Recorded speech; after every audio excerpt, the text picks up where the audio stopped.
छोड़ सतगुरु रामपाल जी परमेश्वर जी की जय हो। परम पिता परमात्मा सारी सृष्टि के रचनहार, कुल मालिक, असंख्य ब्रह्मांडों के स्वामी, जगत गुरु, तीनों लोकों में प्रवेश करके सबका भरण पोषण करने वाले राजाधिराज, आत्माधार, नाथों के नाथ, देवों के देव, महादेव, सर्वेश्वर, महेश्वर, मृत्युंजय, अजरो अमर, आदि अनादि सनातनी प्रभु, जगत पिता जगदीश्वर, श्री श्री 1008 की उपाधि के वास्तविक अधिकारी, अकाल मूरत शब्द स्वरूपी राम वासुदेव, सर्वगतम ब्रह्म, परम पूज्य, प्रथम पूज्य, परम संत, परम पुरुष, परम धनी, परम दयालु, सत्य कबीर, हक्का कबीर, अल्लाहु कबीर, अल्लाहु अकबर, बाखबर, अल्लाह ताला, जगत के तारणहार, जगत के मुक्तिदाता, जगत के जगन्नाथ, हारे के सहारे, हिंदुओं के राम, मुसलमानों के अल्लाह, सिखों के वाहिगुरु, ईसाइयों के मसीह, दया के सागर दया निधि, करुणा के सागर करुणा निधि, स्वयंभू परिभू, संकट मोचन, कष्ट हरण, मंगल करण, दुख भंजन, अविगत कबीर, निर्विकार निर्विषम परमात्मा, अलय अलेख सतगुरु, आदि अनादि सतगुरु, असली मर्यादा पुरुषोत्तम, असली राम, असली कृष्ण, असली घनश्याम, असली मुरारी, राजाओं के राजा, महाराजाओं के महाराजा, शहनशाहों के शहनशाह, सम्राटों के सम्राट, भगवानों के भगवान, अल्लाहों के अल्लाह, प्रभुओं के प्रभु, मसीहाओं के मसीह, सच्चे वाहिगुरु, बाबाओं के बाबा, पीरों के पीर, सेठों के सेठ, जगत सेठ, सावड़सा सेठ,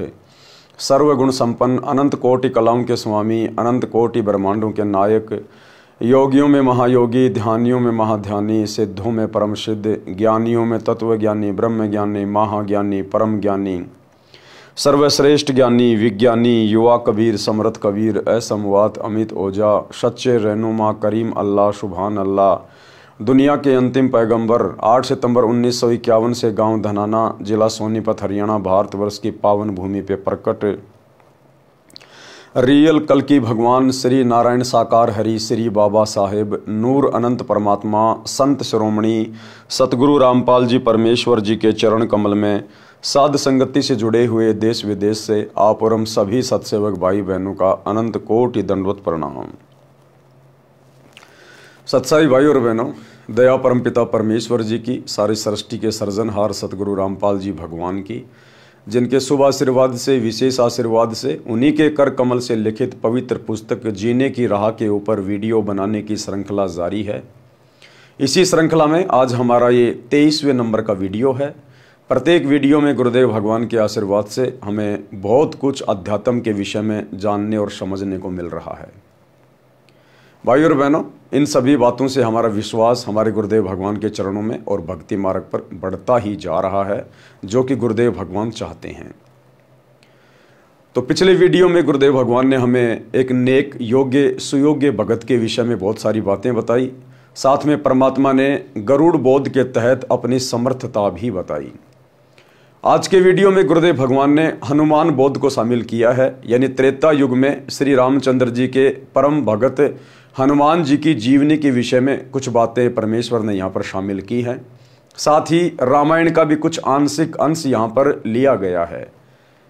यानी आज से पहले हमें रामायण और महाभारत के नाम पे जो भी कुछ पढ़ाया गया, केवल ज़्यादातर लोक वेद था, सुनी सुनाई बातें, दंत कथाएं, सत्यता से कोसों दूर। अब हनुमान बोध के माध्यम से पूज्य गुरुदेव भगवान हमें बहुत सारी सत्य कथाएं, सत्य बातें सुनाने जा रहे हैं। तो भाई और बहनों, पवित्र पुस्तक जीने की राह, वीडियो नंबर 23 और पेज नंबर 184, अध्याय हनुमान बोध का सारांश। कबीर सागर के पृष्ठ 113 पर 12वां अध्याय हनुमान बोध है। कबीर सागर के इस अध्याय में पवन सुत हनुमान जी को शरण में लेने का प्रकरण है। धर्मदास जी ने प्रश्न किया कि हे परमेश्वर, कबीर बंदी छोड़ जी, क्या आप अच्छी आत्मा पवन पुत्र हनुमान जी को भी मिले हो? उत्तर परमेश्वर कबीर जी का, हाँ, क्योंकि ये परमात्मा प्रत्येक आत्माओं को मिलता है। जब ये परमेश्वर इस पृथ्वी पे आता है संत रूप में, ऋषि रूप में, तो ये परमात्मा उस समय की तमाम मानव शरीरधारी आत्माओं को, स्त्री या पुरुषों को अपनी जानकारी अवश्य पहुंचाता है। फिर धर्मदास जी ने प्रश्न किया, हे प्रभु, क्या उन्होंने भी आपके ज्ञान को स्वीकारा? वे तो मेरे की तरह राम उर्फ विष्णु जी में अटूट श्रद्धा रखते थे। उनको आपकी शरण में लेना तो सूर्य पश्चिम से उदय करने समान है। धर्मदास ने कहा कि हनुमान जी तो श्री रामचंद्र जी के कट्टर पुजारी थे, उनको अपनी शरण में लेना तो सूर्य को पूर्व के बजाय पश्चिम से उदय करने के समान है। भाई परमात्मा उसी को कहते हैं, सतगुरु उसी को कहते हैं। सतगुरु जो चावे सो कर ही, भरम पड़ो मत कोई। उत्तर दिया कबीर परमेश्वर सतगुरु रामपाल जी भगवान ने। परमेश्वर कबीर जी ने धर्मदास को पवन तनय हनुमान जी को शरण में लेने का वृतांत बताया। आप जी पढ़े सरलार्थकर्ता रामपाल दास द्वारा हनुमान जी को कैसे परमेश्वर कबीर जी ने शरण में लिया तथा रामायण का संक्षिप्त वर्णन। रामायण ग्रंथ में प्रकरण आता है कि एक बाली नाम का राजा था, उसका भाई सुग्रीव था। यानी हनुमान जी का प्रथम बार श्री रामचंद्र जी से कैसे मिलन हुआ, कैसे उनकी भेंट हुई, परमात्मा वहां से शुरू कर रहे हैं। रामायण ग्रंथ में प्रकरण आता है कि एक बाली नाम का राजा था, उसका भाई सुग्रीव था। किसी कारण से बाली ने अपने भाई सुग्रीव को अपने राज्य से निकाल दिया, उसकी पत्नी को अपने कब्जे में पत्नी बनाकर रखा। सुग्रीव दूर देश में मायूस भ्रमण कर रहा था। हनुमान जी राम राम करते हुए एक पहाड़ पर बैठे दिखाई दिए। जिस समय हनुमान जी से श्री रामचंद्र जी की मुलाकात भी नहीं हुई थी, श्री हनुमान जी जानते भी नहीं थे कि दशरथ पुत्र रामचंद्र कौन है, उस समय हनुमान जी राम राम का जाप किया करते थे। राम राम का, राम राम शब जगत बखाने, आदि राम कोई बिरला जाने। दशरथ पुत्र श्री रामचंद्र जी से पहले तो सतयुग में इंसान थे, सतयुग में भी लोग राम राम का जाप किया करते थे। तो वो वास्तव में असली राम कौन है? जो त्रेता युग में जन्मे दशरथ पुत्र श्री रामचंद्र जी से पहले भी था। सतयुग के प्राणी भी उस राम का नाम जाप किया करते थे। तो हनुमान जी जिस समय तक रामचंद्र जी को जानते भी नहीं थे, मिले भी नहीं थे, उससे पहले ही राम नाम का जाप किया करते थे। यानी वास्तव में वो राम कौन है? श्री राम तो केवल श्री दशरथ के बेटे के शरीर का नाम था, उसकी पहचान थी। ये राम राम कोई मुक्ति का मंत्र नहीं है, कोई जपने का मंत्र नहीं है, कोई मोक्ष मंत्र नहीं है। हनुमान जी राम राम करते हुए एक पहाड़ पर बैठे दिखाई दिए, क्योंकि ये सत्य कथा बताई जा रही है। आज से पहले हमने केवल सुनी सुनाई बातें सुनी है, दंत कथा सुनी है, लोकवेद सुना है, आदि अधूरी रामायण की बातें सुनी है। अब ये सत्यनारायण कथा आप सतगुरु रामपाल जी परमेश्वर जी के कर कमल से लिखित इस पुस्तक से सुनने जा रहे हैं। रिंचक भर भी, यानी रिंच मात्र भी आपको इसमें झूठ का समावेश नहीं मिलेगा, क्योंकि ये परमात्मा स्वयं त्रेता युग में मुनिंदर ऋषि के नाम से प्रकट थे। ये कबीर परमात्मा त्रेता युग में मुनिंदर ऋषि के नाम से प्रकट थे, जिन्होंने श्री हनुमान जी को अपनी शरण में लिया था। हनुमान जी राम राम करते हुए एक पहाड़ पर बैठे दिखाई दिए। दोनों की मित्रता हो गई, सुग्रीव की और हनुमान जी दोनों की मित्रता हो गई। सुग्रीव ने अपना दुख हनुमान जी से साझा किया। हनुमान जी ने शरणागत सुग्रीव की सहायता करने का वचन दिया। हनुमान जी ने सुग्रीव को वचन दे दिया कि ठीक है भाई सुग्रीव, अगर ऐसी बात है तो मैं तेरे भाई के साथ में युद्ध करूंगा, बाली के साथ में, और मैं तेरे को तेरा राज्य वापस दिलाऊंगा।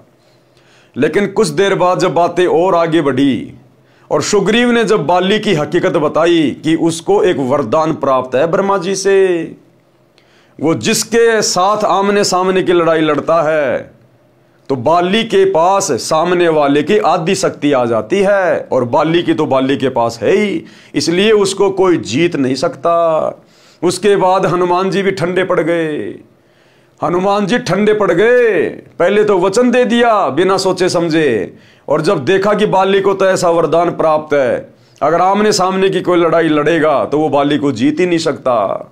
लंका के राजा रावण की भी औकात नहीं थी बाली के साथ आमने सामने होकर युद्ध करने की, इसलिए अंत में रावण ने बाली के साथ में मित्रता कर ली थी। तो जब हनुमान जी को सुग्रीव ने यह बात बताई तो हनुमान जी के भी हवा निकल गई हनुमान जी की, और हनुमान जी भी चुपचाप हो गए कि अब क्या करूं मैं। सुग्रीव ने अपना दुख हनुमान जी से साझा किया। हनुमान जी ने शरणागत सुग्रीव की सहायता करने का वचन दिया। सुग्रीव ने हनुमान जी को बताया कि बाली में ऐसी सिद्धि है कि कोई उससे युद्ध करता है तो सामने वाले की आदि शक्ति बाली में प्रवेश कर जाती है। ये बात जानकर हनुमान जी भी शांत रहे। अब हनुमान जी भी चुपचाप हो गए इस बात को सुनकर, और युद्ध करने का इरादा त्याग दिया। उस समय रामचंद्र पुत्र राजा दशरथ जी को वनवास हुआ। उस समय दशरथ के बेटे श्री रामचंद्र जी को वनवास हो गया था। उसकी पत्नी सीता जी तथा भाई लक्ष्मण जी भी वन में साथ गए थे। श्रीलंका के राजा रावण की बहन शूर्पणखा ने लक्ष्मण को देखा तो उससे विवाह करने का प्रस्ताव रखा। लक्ष्मण ने कहा कि मेरा विवाह हो चुका है। लक्ष्मण की पत्नी का नाम उर्मिला था। शूर्पणखा ने बार बार विवाह करने का आग्रह किया तो शेषनाग अवतार लक्ष्मण ने क्रोधवश उसका नाक काट दिया। शूर्पणखा ने अपनी दुर्दशा की दास्तां अपने भाई रावण से सुनाई और पूरा पता बताया। रावण ने प्रतिशोध लेने के लिए राम की पत्नी सीता का अपहरण करने की योजना बनाई। साधु वेश बनाकर अपने मामा मारीच के सहयोग से रावण ने सीता जी का अपहरण कर लिया। अब देखो भाइयों और बहनों, साथ साथ हमने शिक्षा लेकर चलना है। रावण की बहन ने लक्ष्मण से शादी करने का प्रस्ताव रखा। लक्ष्मण ने मना कर दिया कि भाई मैं तो शादीशुदा हूं बहन जी और मैं शादी नहीं कर सकता। लेकिन उसने बार बार कहा तो लक्ष्मण गुस्से में आ गया और अपनी तलवार से उसकी नाक काट दी। ये एक सभ्य व्यक्ति के लक्षण नहीं है, ये एक संत के लक्षण नहीं है, एक भगत के लक्षण नहीं है। लेकिन लक्ष्मण ना तो संत था ना कोई भगत था। श्री रामचंद्र ना कोई संत था ना कोई भगत था। राजा के बेटे थे और राजा के बेटों में तो कितना अहंकार होता है, कितनी मान बढ़ाई होती है। तो हमने इन बातों का ध्यान रखना है। जो हमारी मर्यादाओं में नहीं है हमने हाथ जोड़ के क्षमा मांग लेनी है कि भाई देखो मैं शादीशुदा हूं और मैं आपके शादी के प्रस्ताव को स्वीकार नहीं कर सकता। उसके बाद कोई कितना ही जोर डाले, कितना ही दबाव डाले, यदि हमने शादी नहीं करनी है तो प्यार प्रेम से मना ही करना है। हमने गुस्सा नहीं करना, मार पिटाई नहीं करनी, वाद विवाद नहीं करनी, काम चाहे कोई भी हो। लेकिन लक्ष्मण ने यहां पर गलती की और लक्ष्मण की वो गलती आगे चलकर महाविनाश में तब्दील हो गई, महाविनाश में। तो लक्ष्मण जैसी गलती हम भाई बहनों ने बिल्कुल भी वर्तमान कलयुग की पिछली पीढ़ी में किसी के साथ में गुस्सा करके, लड़ाई झगड़ा करके या क्रोध करके नहीं करनी है। तो शूर्पणखा ने अपने भाई रावण को बताया। अब रावण ने अपनी बहन की बेइज्जती का बदला लेने के लिए और साधु का वेश बनाकर और अपने मामा मारीच के सहयोग से सीता जी का अपहरण कर लिया। सीता जी की खोज में श्री राम जी तथा श्री लक्ष्मण जी वन वन भटक रहे थे। उसी समय उनको श्री हनुमान जी तथा श्री सुग्रीव जी मिले। आपस में परिचय हुआ। सुग्रीव ने श्री राम से अपना कष्ट बताया। श्री रामचंद्र जी ने शर्त रखी कि यदि मैं आपका राज्य आपको दिला दूं तो आपको सीता की खोज तथा वापसी के लिए मेरा सहयोग करना होगा। अब बाली के साथ तो श्री रामचंद्र जी की कोई दुश्मनी थी नहीं, ना श्री रामचंद्र जी जानते थे बाली कौन है। अपने स्वार्थ के लिए, अब बताओ इनको कैसे भगवान कहें, कैसे इनको परमात्मा की संज्ञा दी जा सकती है। ये तो आम व्यक्ति के लक्षण होते हैं। श्री रामचंद्र जी ने अपने स्वार्थ के लिए, यदि मैं सुग्रीव को राज्य दिला दूं बाली को मार के तो सुग्रीव मेरी मदद करेगा सीता की खोज करने में और खोज होने के बाद अपनी वानर सेना का मुझे पूरा पूरा सहयोग देगा। तो अपने स्वार्थ के लिए विष्णु अवतार श्री रामचंद्र जी ने धोखे से पेड़ की ओट लेकर और बाली का वध किया। बाली से आमने सामने होकर युद्ध करने की औकात दशरथ पुत्र श्री रामचंद्र जी में भी नहीं थी। इसलिए पेड़ की ओट लेकर धोखे से अपने स्वार्थ के लिए उसकी हत्या की। बात पक्की हो गई, दोनों के बीच में बात पक्की हो गई। श्री रामचंद्र जी ने वृक्ष की ओट लेकर बाली को युद्ध करके मारकर सुग्रीव को राज तिलक कर दिया। सुग्रीव ने अपनी प्रतिज्ञा का पालन किया। सीता जी की खोज के लिए चारों दिशा में खोजी भेजे गए। जटायु पक्षी ने श्री राम को बताया कि सीता माता को लंकेश्वर रावण उठा ले गया। उससे मैंने माता को छुड़ाने की चेष्टा की तो मेरे पंख काट दिए। रावण से बातचीत करके सीता को लौटाने के लिए श्री राम जी ने हनुमान जी को राजदूत बनाया। श्री रामचंद्र जी ने श्री हनुमान जी को सीता को विश्वास दिलाने के लिए अपनी अंगूठी दी जिस पर श्री राम लिखा था। अब हनुमान जी सीता जी की खोज करने के लिए नहीं गया था लंका में। हमारे को जो दंत कथा सुनाई जाती है कि हनुमान जी ने सीता जी की खोज की, हनुमान जी ने सीता जी की खोज की, अरे वो तो जटायु ने पहले बता दिया था कि लंका देश का राजा रावण ले गया। उसके बाद रामचंद्र जी ने हनुमान जी को तो केवल इसलिए भेजा था कि तू एक बार जाकर जो है पूरी तसल्ली करके आ जा और रावण से बातचीत भी करके आ जा कि भाई आप सीता जी को वापस लौटा दीजिएगा, युद्ध में कुछ नहीं रखा है। तो अपना दूत बना के भेजा था। सीता उस अंगूठी से हनुमान पर विश्वास कर सकती थी कि जो मुझसे मिलने आया है वह श्री राम का भेजा हुआ है। हनुमान जी श्री राम की मुद्री लेकर आकाश मार्ग से उड़कर श्रीलंका में गए।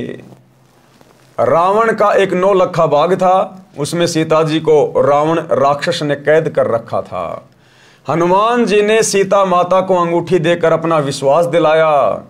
सीता जी ने अपना सर्व कष्ट जो राक्षस रावण दे रहा था, यानी वो उसको डराया करता था, धमकाया करता था, जो राक्षसनियाँ थी, जो गंदी औरतें थी, उनसे उनकी पिटाई करवाया करता था कि तू रावण से शादी कर ले, रावण से शादी कर ले। टाइम पे उसको खाना पीना भी नहीं देता था कि सीता टूट जाएगी और मेरे से शादी करने को यस कर देगी। हनुमान जी को बताया। सीता जी ने अपना कंगन सुहाग का कड़ा हाथ से निकालकर हनुमान जी को दे दिया और कहा कि भाई आप ये कंगन श्री राम जी को दिखाओगे तब उनको विश्वास होगा कि तुम सीता की खोज करके आए हो। हनुमान जी के साथ सीता जी ने आने से इनकार कर दिया कि मैं तेरे साथ नहीं चलूंगी। हनुमान जी ने फल खाने की इच्छा व्यक्त की तो सीता ने कहा भाई कोई फल जड़कर गिरा हो वह फल खा सकते हो, फल तोड़कर खाने का मुझे भी आदेश नहीं है। इस बात से नाराज होकर हनुमान जी ने पहले तो पेड़ को गिराया, फिर पके हुए फल खाए, फिर उस वृक्ष को समुद्र में फेंक दिया।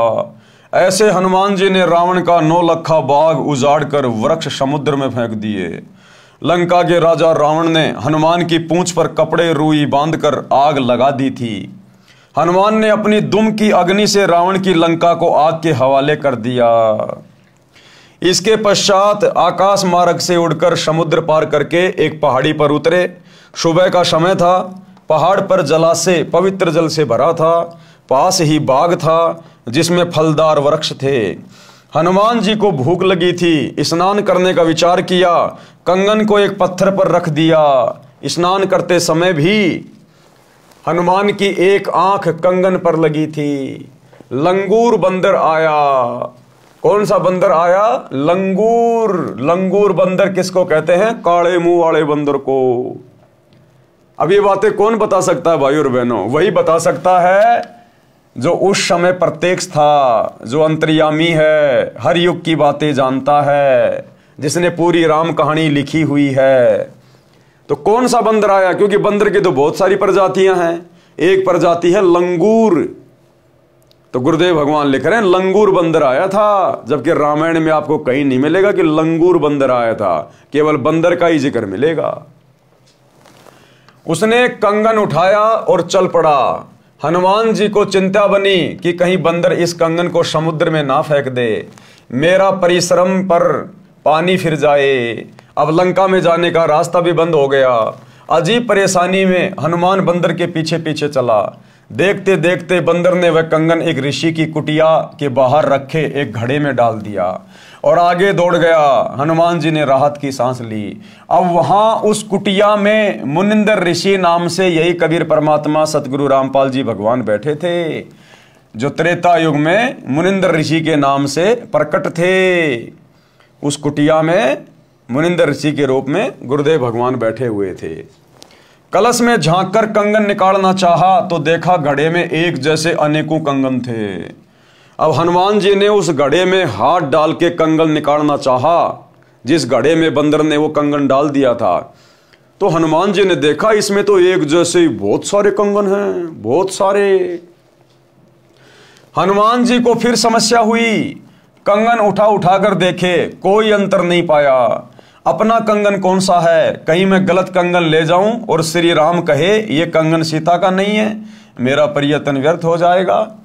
सामने एक ऋषि हनुमान जी की परेशानी को देखकर मुस्कुरा रहा था। कौन था वो ऋषि? यही कबीर परमात्मा सतगुरु रामपाल जी भगवान। कुटिया के बाहर बैठा था। ऋषि जी बोले, आओ पवन पुत्र, किस समस्या में हो? हनुमान जी ने कहा कि ऋषि जी, श्री रामचंद्र जी की पत्नी को लंका का राजा रावण अपहरण करके ले गया, मैं पता करके आया हूं। ऋषि जी ने कहा कि कौन से नंबर वाले रामचंद्र की बात कर रहे हो? क्या कहा मुनिंदर रूप में गुरुदेव ने कि हनुमान जी कौन से नंबर वाले रामचंद्र की बात कर रहे हो? तो हनुमान जी को बड़ा आश्चर्य हुआ और कहा, ऋषि जी और कौन रामचंद्र? एक ही तो रामचंद्र है, दशरथ का बेटा रामचंद्र। ऋषि जी ने कहा कि कौन से नंबर वाले रामचंद्र की बात कर रहे हो? हनुमान जी को आश्चर्य हुआ कि ऋषि अपने होश हवास में है या भांग पी रखी है। हनुमान जी ने पूछा, हे ऋषि जी, क्या राम कई हैं? ऋषि ने कहा, हाँ कई हो चुके हैं और आगे भी जन्मते मरते रहेंगे। हनुमान जी को ऋषि का व्यवहार उचित नहीं लगा, परंतु ऋषि जी से विवाद करना भी हित में नहीं जाना। ऋषि जी ने पूछा, आप फल खाओ, खाना बनाता हूं, भोजन खाओ, थके हो विश्राम करो। हनुमान जी ने कहा, ऋषि जी, मेरी तो चैन अमन ही समाप्त हो गई है। मेरे को सीता माता ने कंगन दिया था, उस कंगन के बिना श्री रामचंद्र जी को विश्वास नहीं होना कि सीता की खोज हो चुकी है। उस कंगन को पत्थर पर रखकर मैं स्नान कर रहा था, बंदर ने उठाकर घड़े में डाल दिया। मेरी पहचान में नहीं आ रहा कि वास्तविक कंगन कौन सा है, मेरे को तो सब एक जैसे लग रहे हैं। ऋषि रूप में बैठे परमेश्वर कबीर जी ने कहा, हे पवन के लाडले, आप कोई एक कंगन उठा ले जाओ, कोई अंतर नहीं है। और कहा कि जितने कंगन इसमें पड़े हैं, इतनी बार श्री रामपुत्र दशरथ को वनवास तथा सीता हरण और हनुमान द्वारा खोज हो चुकी है। हनुमान जी ने कहा, ऋषि जी ये बताओ, आपकी बात मानता हूं, पूछता हूं कि प्रत्येक बार सीता हरण, हनुमान का खोज करके कंगन लाना और बंदर द्वारा घड़े में डालना होता है, तो कंगन तो यार रह गया, हनुमान लेकर क्या जाता है? ऋषि मुनिंदर जी ने कहा कि मैंने इस घड़े को आशीर्वाद दे रखा है कि जो वस्तु इसमें गिरे वह दो एक समान हो जाए। ये कहकर ऋषि जी ने एक मिट्टी का कटोरा घड़े में डाला तो एक और कटोरा वैसा ही बन गया। ऋषि मुनिंदर जी ने कहा, हे हनुमान, आप एक कंगन ले जाओ, कोई परेशानी नहीं होगी। हनुमान जी के पास कोई अन्य विकल्प नहीं बचा था, उस घड़े से एक कंगन निकालकर उड़ चले। श्री रामचंद्र जी को हनुमान जी ने सीता जी की निशानी कंगन दिया तथा जो जो बातें माता सीता ने कही थी वे सब बताई। श्री रामचंद्र जी कंगन देखकर भावुक हो गए, हनुमान जी को सीने से लगाया, कहा, हे संतजन, मैं आपका एहसान कैसे चुका पाऊंगा? आपने अपना जीवन जोखिम में डालकर मेरा महाकठिन कार्य किया है। ये कंगन सीता का ही है। अब सभा बुलाता हूं, आगे का कार्यक्रम तैयार करते हैं। समुद्र पर पुल बनाने का विचार किया गया। नल नील के हाथों में ऋषि मुनिंद्र के आशीर्वाद से शक्ति थी कि वे अपने हाथों से जल में कोई वस्तु डाल देते तो वह डूबती नहीं थी। पत्थर, कांसी के बर्तन आदि जो भी वस्तु वे डालते वह जल पर तैरती थी। उस समय नल नील ने अभिमान करके अपनी महिमा की इच्छा से अपने गुरु ऋषि मुनिंद्र का नाम नहीं लिया, जिस कारण से उनकी वह शक्ति समाप्त हो गई। रामचंद्र जी तथा सभी उपस्थित योद्धा हनुमान सहित मां दुखी हुए। 3 दिन तक श्री राम घुटनों पानी में खड़ा रहा, रास्ता देने की प्रार्थना करता रहा, परंतु समुद्र टस से मस नहीं हुआ। तब श्री राम ने लक्ष्मण से कहा कि मेरा अग्निबाण निकाल, समुद्र को फूंक देता हूं। लातों के भूत बातों से नहीं मानते। उसी समय समुद्र विपर रूप धारकर श्री राम के सामने करबद्ध होकर खड़ा हो गया तथा कहा कि हे भगवान, मेरे अंदर संसार बसा है आप पाप के भागी मत बनो। आप ऐसा करो कि सर्प भी मर जाए और लाठी भी ना टूटे। आपकी सेना में नल नील नाम के 2 सैनिक हैं, उनको उनके गुरुजी का आशीर्वाद है, उनके हाथों से पत्थर भी मेरे ऊपर तैर सकते हैं। तब नल नील से पत्थर डालकर दिखाने को कहा तो नल नील ने अपनी महिमा चाही और गुरु को याद नहीं किया। अब ऐसे गलती करते हैं भाई और बहनों हम भगत। अब ये शक्ति नल और नील को त्रेता युग में कबीर परमात्मा जो मुनिंद्र ऋषि के रूप में आए हुए थे उनके आशीर्वाद से प्राप्त थी। और कोई भी कार्य करने से पहले हम भक्तों को गुरुदेव भगवान दिशा निर्देश देते हैं कि अपने गुरुजी को जरूर याद करना चाहिए, मंगलाचरण अवश्य करना चाहिए। आप कोई भी कार्य करें, घर से बाहर निकलें, बच्चे स्कूल के लिए जाएं, स्कूल से वापस आएं, आप सुबह अपने काम के लिए जाओ, काम से वापस आओ, तो हमने मंगलाचरण अवश्य करना चाहिए। लेकिन नल और नील के अंदर उस दिन मान बढ़ाई छा गई कि यदि हम सबके सामने गुरुजी को याद करेंगे, कुछ मंत्र मंत्र बोलेंगे, मंगलाचरण बोलेंगे, तो सब लोगों को यह लगेगा कि यह शक्ति नल और नील की नहीं है, इनको तो किसी और से प्राप्त है, तो हमारी तो बेइज्जती हो जाएगी। तो उन्होंने अहंकार में आकर सबके सामने बिना अपने गुरुदेव को याद किए, बिना मंगलाचरण किए, और उन्होंने पत्थर उठाया और पानी में छोड़ दिया। अब भाई मालिक तो अंतर्यामी है, गुरुदेव भगवान तो सब जानते हैं, जानी जान है। और वैसे भी वो काम गुरुदेव भगवान ने मुनिंद्र ऋषि के रूप में त्रेता युग में खुद ही जाके करना था, क्योंकि वो किसी भगत के बस की बात नहीं थी। अरे जब काल ने हाथ खड़े कर लिए, ज्योति निरंजन ने हाथ खड़े कर लिए, क्योंकि ये वार्ता कब हुई?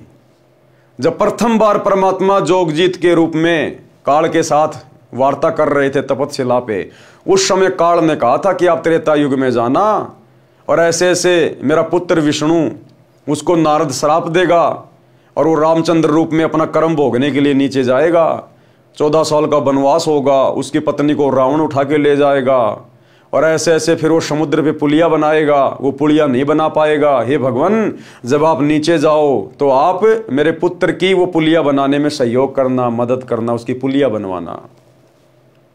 तो ये काम तो खुद कबीर परमात्मा ने ही करना था और उधर नल नील के बस की बात नहीं थी, क्योंकि जब काल ने परमात्मा से प्रार्थना की पुलिया बनवाने के लिए, तो काल के भी बस की बात नहीं थी समुद्र के ऊपर पुल बनाने की।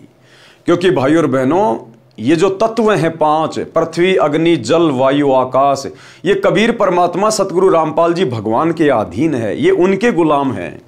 काल ने तो तपस्या करके प्राप्त किए थे 5 तत्व है, तो इन 5 तत्वों के ऊपर कबीर परमात्मा सतगुरु रामपाल जी भगवान का ही हुक्म चलता है, काल का नहीं चलता। इसलिए काल भी समुद्र के ऊपर पुलिया बनाने में असमर्थ था। तभी तो परमात्मा के आगे हाथ जोड़े कि जब आप त्रेता युग में जाओ तो मेरे पुत्र का समुद्र पे पुलिया बनवाना। तो नल और नील से तो वैसे भी वो काम नहीं होना था, लेकिन उन्होंने जानबूझ के खुद ही उन्होंने गलती कर डाली, तो परमात्मा ने उनको साइड में कर दिया और वो शक्ति भी परमात्मा ने उनसे छीन ली। तब नल नील से पत्थर डालकर दिखाने को कहा तो नल नील ने अपनी महिमा चाही और गुरु को याद नहीं किया, जिस कारण से ऋषि मुनिंद्र जी ने उनकी शक्ति छीन ली। पत्थर डूब गए, समुद्र ने उनकी गलती बताई। तब नल नील ने अपने गुरु जी को याद किया। श्री रामचंद्र जी को भी महसूस हुआ कि जब गुरु अपने शिष्यों को शक्ति दे सकता है तो मेरे कार्य को भी कर सकते हैं। श्री रामचंद्र जी श्री विष्णु जी के अवतार थे। श्री विष्णु काल निरंजन के पुत्र हैं। जिस समय परमेश्वर कबीर जी प्रथम बार काल के लोक में आए थे तो ज्योति निरंजन ने पहले तो परमेश्वर के साथ झगड़ा किया था। जब वश नहीं चला तो चरणों में गिरकर क्षमा याचना की और कुछ आशीर्वाद भी लिए। उनमें से एक ये भी था कि मेरा अंश विष्णु त्रेता युग में रामचंद्र नाम से राजा दशरथ के घर जन्म लेगा, उसको वनवास होगा, उसके साथ उसकी पत्नी सीता भी होगी, उसे एक राक्षस लंका नगरी में उठाकर ले जाएगा। तब रामचंद्र समुद्र के ऊपर पुल बनाना चाहेगा, वह नहीं बना पाएगा, आप वह पुल बनवाना। दूसरा आशीर्वाद लिया था कि द्वापर युग में वही कृष्ण रूप में जन्मेगा। कौन? वही रामचंद्र कृष्ण रूप में जन्मेगा और मृत्यु उपरांत वह जगन्नाथ नाम से पूरी नगर में समुद्र के किनारे मंदिर बनवाएगा। समुद्र उसको बनने नहीं देगा। आप उस मंदिर की समुद्र से रक्षा करना। परमेश्वर कबीर जी ने कहा था कि मैं वह कार्य करूंगा। उसी वचन का पालन करने के लिए ऋषि मुनिंदर रूप में परमेश्वर कबीर जी सेतु बंध पर प्रकट हो गए। अब भाइयों और बहनों, ये सारे के सारे जो वचन थे जो ज्योति निरंजन ने कबीर परमात्मा से लिए थे कि आप त्रेता में पुलिया बनवाना, द्वापर में वो मंदिर बनवाना, ये उस काल की खोपड़ी की उपज नहीं थी।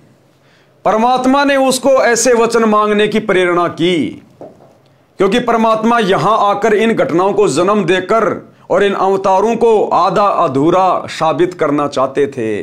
और आप और हम भक्तों को ये विश्वास हो कि वास्तव में ना तो ज्योति निरंजन समर्थ है और ना ब्रह्मा विष्णु महेश समर्थ है और ना इनके अवतार समर्थ हैं। इनके कार्य भी हमारे कबीर परमेश्वर सतगुरु रामपाल जी भगवान ने सफल किए। तो हमारे परमेश्वर की महिमा हो और हम भक्तों को विश्वास हो कि हम जिस समर्थ की भक्ति कर रहे हैं वो साक्षात परमेश्वर है। सभी के कार्य वही करता है। करे करावे साइयां मन में लहर उठा, दादू सिरदर जीव के आप बगल हो जा। तो ये सारी लीला इसी कबीर परमात्मा सतगुरु रामपाल जी भगवान की अपनी समर्थता को सिद्ध करने के लिए ऋषि मुनिंदर रूप में परमेश्वर कबीर जी सेतु बंध पर प्रकट हो गए और आते आते पर्वत के चारों ओर अपनी सोटी यानी डंडी से रेखा अंकित कराए। वो तो जाने जान थे, अंतर्यामी है। ये कहानी लिखने से पहले भी उनको सारी बातों का पता था। और वैसे भी ये कहानियां जब से सृष्टि रची गई है किस ब्रह्मांड की, अनंत करोड़ बार घटित हो चुकी है। हर त्रेता युग में परमात्मा जाते हैं और उनका पुलिया बनवाते हैं। नल नील ने दूर से अपने गुरुजी को पहचान लिया और कहा, हमारे गुरुजी आ गए हैं। श्री रामचंद्र जी ने अपनी समस्या बताई तथा विनम्र भाव से अपने कार्य की सिद्धि के लिए आशीर्वाद मांगा। परमेश्वर ने कहा, नल नील ने गलती की जिस कारण से इनकी शक्ति समाप्त हो गई है। अब गुरुजी के दोनों बेटे वीरेंद्र और मनोज हरियाणा जाट महासभा का 5वां फ्लोर बनवाने गए और मान बढ़ाई में आके अपनी प्रशंसा के लिए जाट महासभा का धर्मशाला का उद्घाटन कर रहे हैं। पत्थर की शिलान्यास का उद्घाटन कर रहे हैं। गले में दोनों भाई मालाएं डलवा रहे हैं। जबकि गुरुजी ने सतनाम के नियम नंबर 4 या 6 में स्पष्ट लिखा हुआ है कि भगत ने अपने गले में माला नहीं डलवानी, ना किसी के गले में माला डालनी, क्योंकि माला डलवाना पूजा करवाने में आता है। तो दोनों भाइयों ने अपनी पूजा करवाई, जम के अपनी प्रशंसा करवाई, वाहवाही के पात्र बने नल और नील की तरह। तो जब नल और नील की शक्ति छीन ली गई मर्यादा तोड़ने के कारण है, तो सोचिए इन दो राजा बाबुओं की शक्तियां कहां रहेंगी। आने वाले समय में इनको गुरुजी के दर्शन दुर्लभ हो जाएंगे, दर्शन दुर्लभ। मैंने सामने वाले पर्वत के चारों ओर रेखा लगाई है, उसके अंदर अंदर के पत्थर लकड़ी से भी हल्के कर दिए। अब गुरुदेव ने मुनिंदर ऋषि के रूप में श्री रामचंद्र जी से कहा कि हे दशरथ के बेटे, मैंने आते समय ये जो पहाड़ी है ना, इस पहाड़ी के चारों तरफ मैंने एक लकड़ी से रेखा खींच दी है। उस रेखा के अंदर अंदर जितने भी पर्वत हैं उनको उठा के पुलिया बना लो। मेरी शक्ति से सारे पत्थर हल्के हो गए हैं, वो पानी के ऊपर तैरने लगेंगे। जबकि हमें दंत कथा सुनाई जाती, लोक कथा सुनाई जाती कि रामचंद्र जी ने अपनी शक्ति से पत्थर पानी पे तैरा दिए। तो कोई कहता था हनुमान जी पत्थरों पे राम राम लिख रहे थे, जिस कारण से पत्थर हल्के हो गए। अब ये सत्यनारायण कथा गुरुदेव भगवान बता रहे हैं आकर कि ये सारा का सारा खेल कबीर भगवान का था। कबीर भगवान का ना राम के बस की बात थी, ना हनुमान के बस की बात थी। उनके अंदर अंदर के पत्थर लकड़ी से भी हल्के कर दिए हैं, वे डूबेंगे नहीं। हनुमान जी राम भगत थे, उन्होंने उन पत्थरों पर राम राम लिखा और उठाकर चले और रखा तो पत्थर डूबे नहीं। नल नील शिल्पकार यानी निपुण राजमिस्त्री भी थे, जिस कारण से नल तथा नील ने पत्थरों को तराश कर एक दूसरे में फंसा कर जोड़ा था। पहले श्री राम से पत्थर तिरे नहीं, नल नील भी असफल हुए। हनुमान खड़ा खड़ा राम राम ही कर रहा था, चाहता भी था कि पत्थर तैरें, परंतु सब व्यर्थ हुआ। ऋषि मुनिंद्र जी यानी कबीर जी ने पत्थर हल्के किए थे, जिस कारण से पत्थर समुद्र में डूबे नहीं थे। हनुमान जी तो अपना राम राम का पाठ करने के लिए श्रद्धा से राम राम पत्थरों पर लिख रहे थे। वे तो जहां भी बैठते थे वहीं पेड़ पौधों पर राम राम लिखते रहते थे।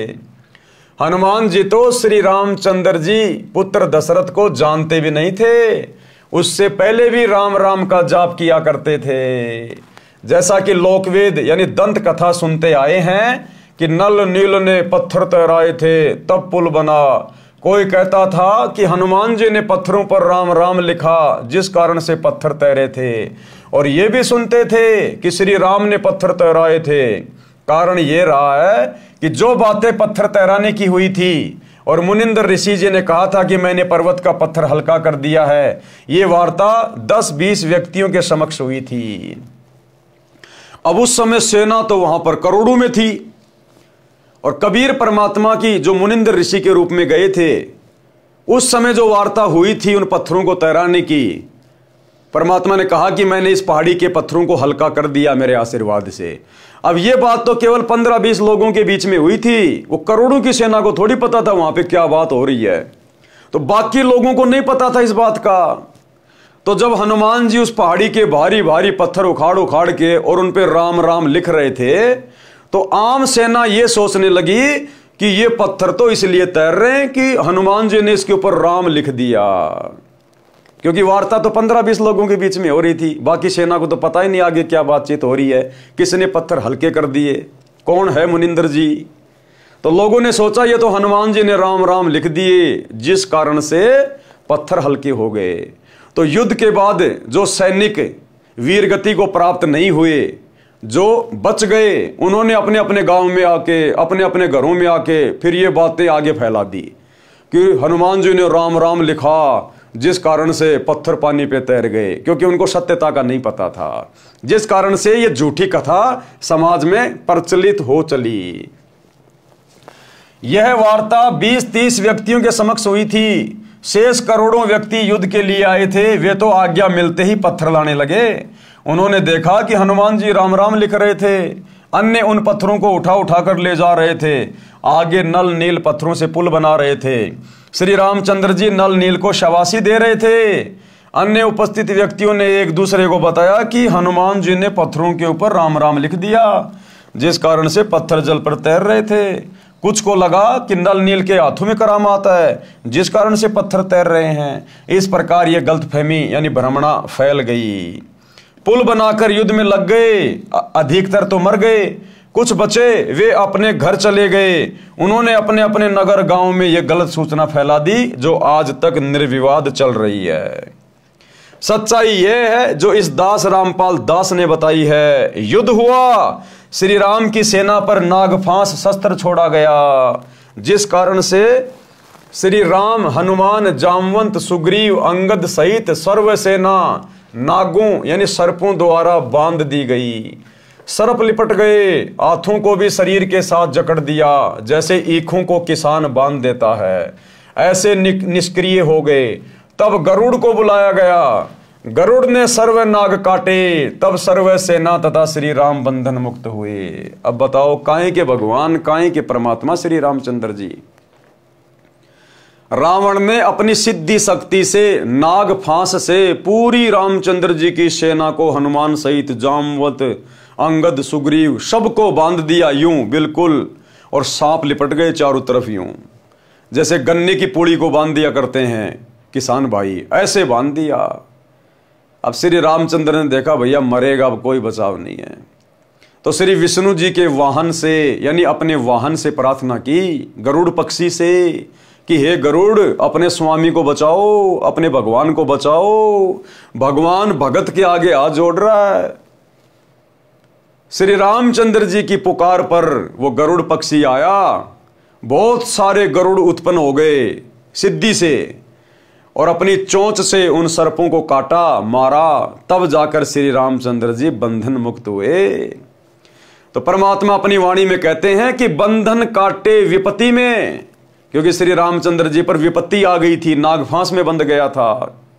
तो कहते हैं बंधन काटे विपत्ति में और कठिन कियो संग्राम, अरे चीनो रे नर प्राणियों, वो गरुड़ बड़ो या राम? अब बताओ, तुम्हारा रामचंद्र बड़ा हुआ या वो गरुड़ बड़ा हुआ जिसने तुम्हारे रामचंद्र जी के भी बंधन काटे? तो ये दुनिया केवल दंत कथा के आधार पर श्री रामचंद्र जी को परमात्मा मान के शास्त्र विरुद्ध साधना में लगी हुई है। ये सत्य कथा अब धरती पर वो कबीर भगवान स्वयं आकर बता रहे हैं सतगुरु रामपाल जी के रूप में कि सत्यता क्या है। तब गरुड़ को बुलाया गया, गरुड़ ने सारे नाग काटे, तब सर्व सेना तथा श्री राम बंधन मुक्त हुए। लक्ष्मण को तीर लगने से मूर्छा आ गई थी, कोमा में चला गया। तब हनुमान जी लंका से वैद्य को उठाकर लाए। वैद्य ने कहा कि द्रोणागिरी पर्वत पर संजीवनी बूटी है, उसकी पहचान है कि वह रात्रि में जुगनू की तरह जगती है। सूर्योदय से पहले वह जड़ी लाई जाए तो लक्ष्मण जीवित हो सकता है, देर हो गई तो मृत्यु निश्चित है। हनुमान जी को यह कार्य श्री राम जी ने सौंपा कि बजरंगबली, तेरे बिना यह कार्य संभव नहीं है। आज्ञा मिलते ही हनुमान जी आकाश मार्ग से उड़ चले। द्रोणागिरी पर राक्षसों ने अपनी माया से सब अन्य नकली जड़ी बूटियों में भी चमक भर दी। वैद्य ने बताया था कि वे बहुत कम संख्या में होती हैं, दिन में उनकी पहचान नहीं हो सकती क्योंकि उनके आसपास वैसी औषधि के पौधे उगते हैं। हनुमान जी को समझते देर नहीं लगी, उन्होंने द्रोणागिरी पर्वत को ही उठा लिया और आकाश मार्ग से चल पड़े। अब भाइयों और बहनों, हनुमान जी की इतनी औकात नहीं थी कि वो द्रोणागिरी पर्वत को उठा के और उड़ के भी चल पड़े। अब द्रोणागिरी पर्वत तो कई किलोमीटर लंबा, कई किलोमीटर ऊंचा पहाड़, पत्थर, हनुमान जी बेचारा कैसे उठा लेगा उसको? ये कार्य भी कबीर परमात्मा सतगुरु रामपाल जी भगवान ने सूक्ष्म रूप में किया। अब हम जो अखंड पाठ की वाणियां सुन रहे हैं, अमर वाणियां आदरणीय गरीबदास जी महाराज जी की, उन वाणियों में जिक्र आता है कि द्रोणागिरी पर्वत को सूक्ष्म रूप बनाकर हनुमान जी के हाथियों के ऊपर अपने हाथ किसने रखे? 300 किलोमीटर लंबे हाथ करके कबीर परमात्मा सतगुरु रामपाल जी भगवान ने सूक्ष्म रूप में और द्रोणागिरी पर्वत को उठाया और हनुमान जी के साथ साथ उसको उड़कर चले। हनुमान जी के बस की बात नहीं थी द्रोणागिरी पहाड़ को उठा के चलना। सुनिए छोटा सा सत्संग। ग्रीव अंगद और सुग्रीव सब हनुमान हितकार, द्रोणागिरी को ले उड़ा लक्ष्मण के उपचार।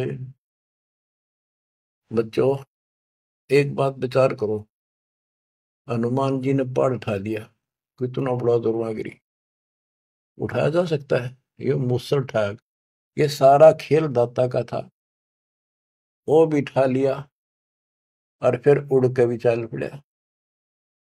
हाय हाय करे करा वैसाइया, मन में लहर उठा, दादो सिर दर्जीव के आप बगल हो जा। तो भाई और बहनों, करे करावे साइया, मन में लहर उठा, दादू सिर दर्जीव के आप बगल हो जा। ना राम के बस की बात थी। अगर श्री रामचंद्र जी के बस की बात होती द्रोणागिरी पहाड़ को उठाना, तो हनुमान जी को नहीं सौंपता ये काम। श्री राम ने तो हाथ खड़े कर दिए कि हनुमान तेरे बिना ये काम कोई नहीं कर सकता। अरे जब हनुमान जी का भगवान फैल हो गया तो हनुमान जी कहां से उठा लाएगा? जब भगवान ने हाथ खड़े कर दिए तो भगत कैसे उठा लाएगा द्रोणागिरी को? तो कबीर परमात्मा सतगुरु रामपाल जी भगवान ने इन आत्माओं के सर्व कार्य सिद्ध किए, सर्व कार्य, और आकाश मार्ग से चल पड़े। हनुमान जी ने लक्ष्मण और श्री राम द्वारा अपने भाई भरत के विषय में बताई शक्ति खटक रही थी।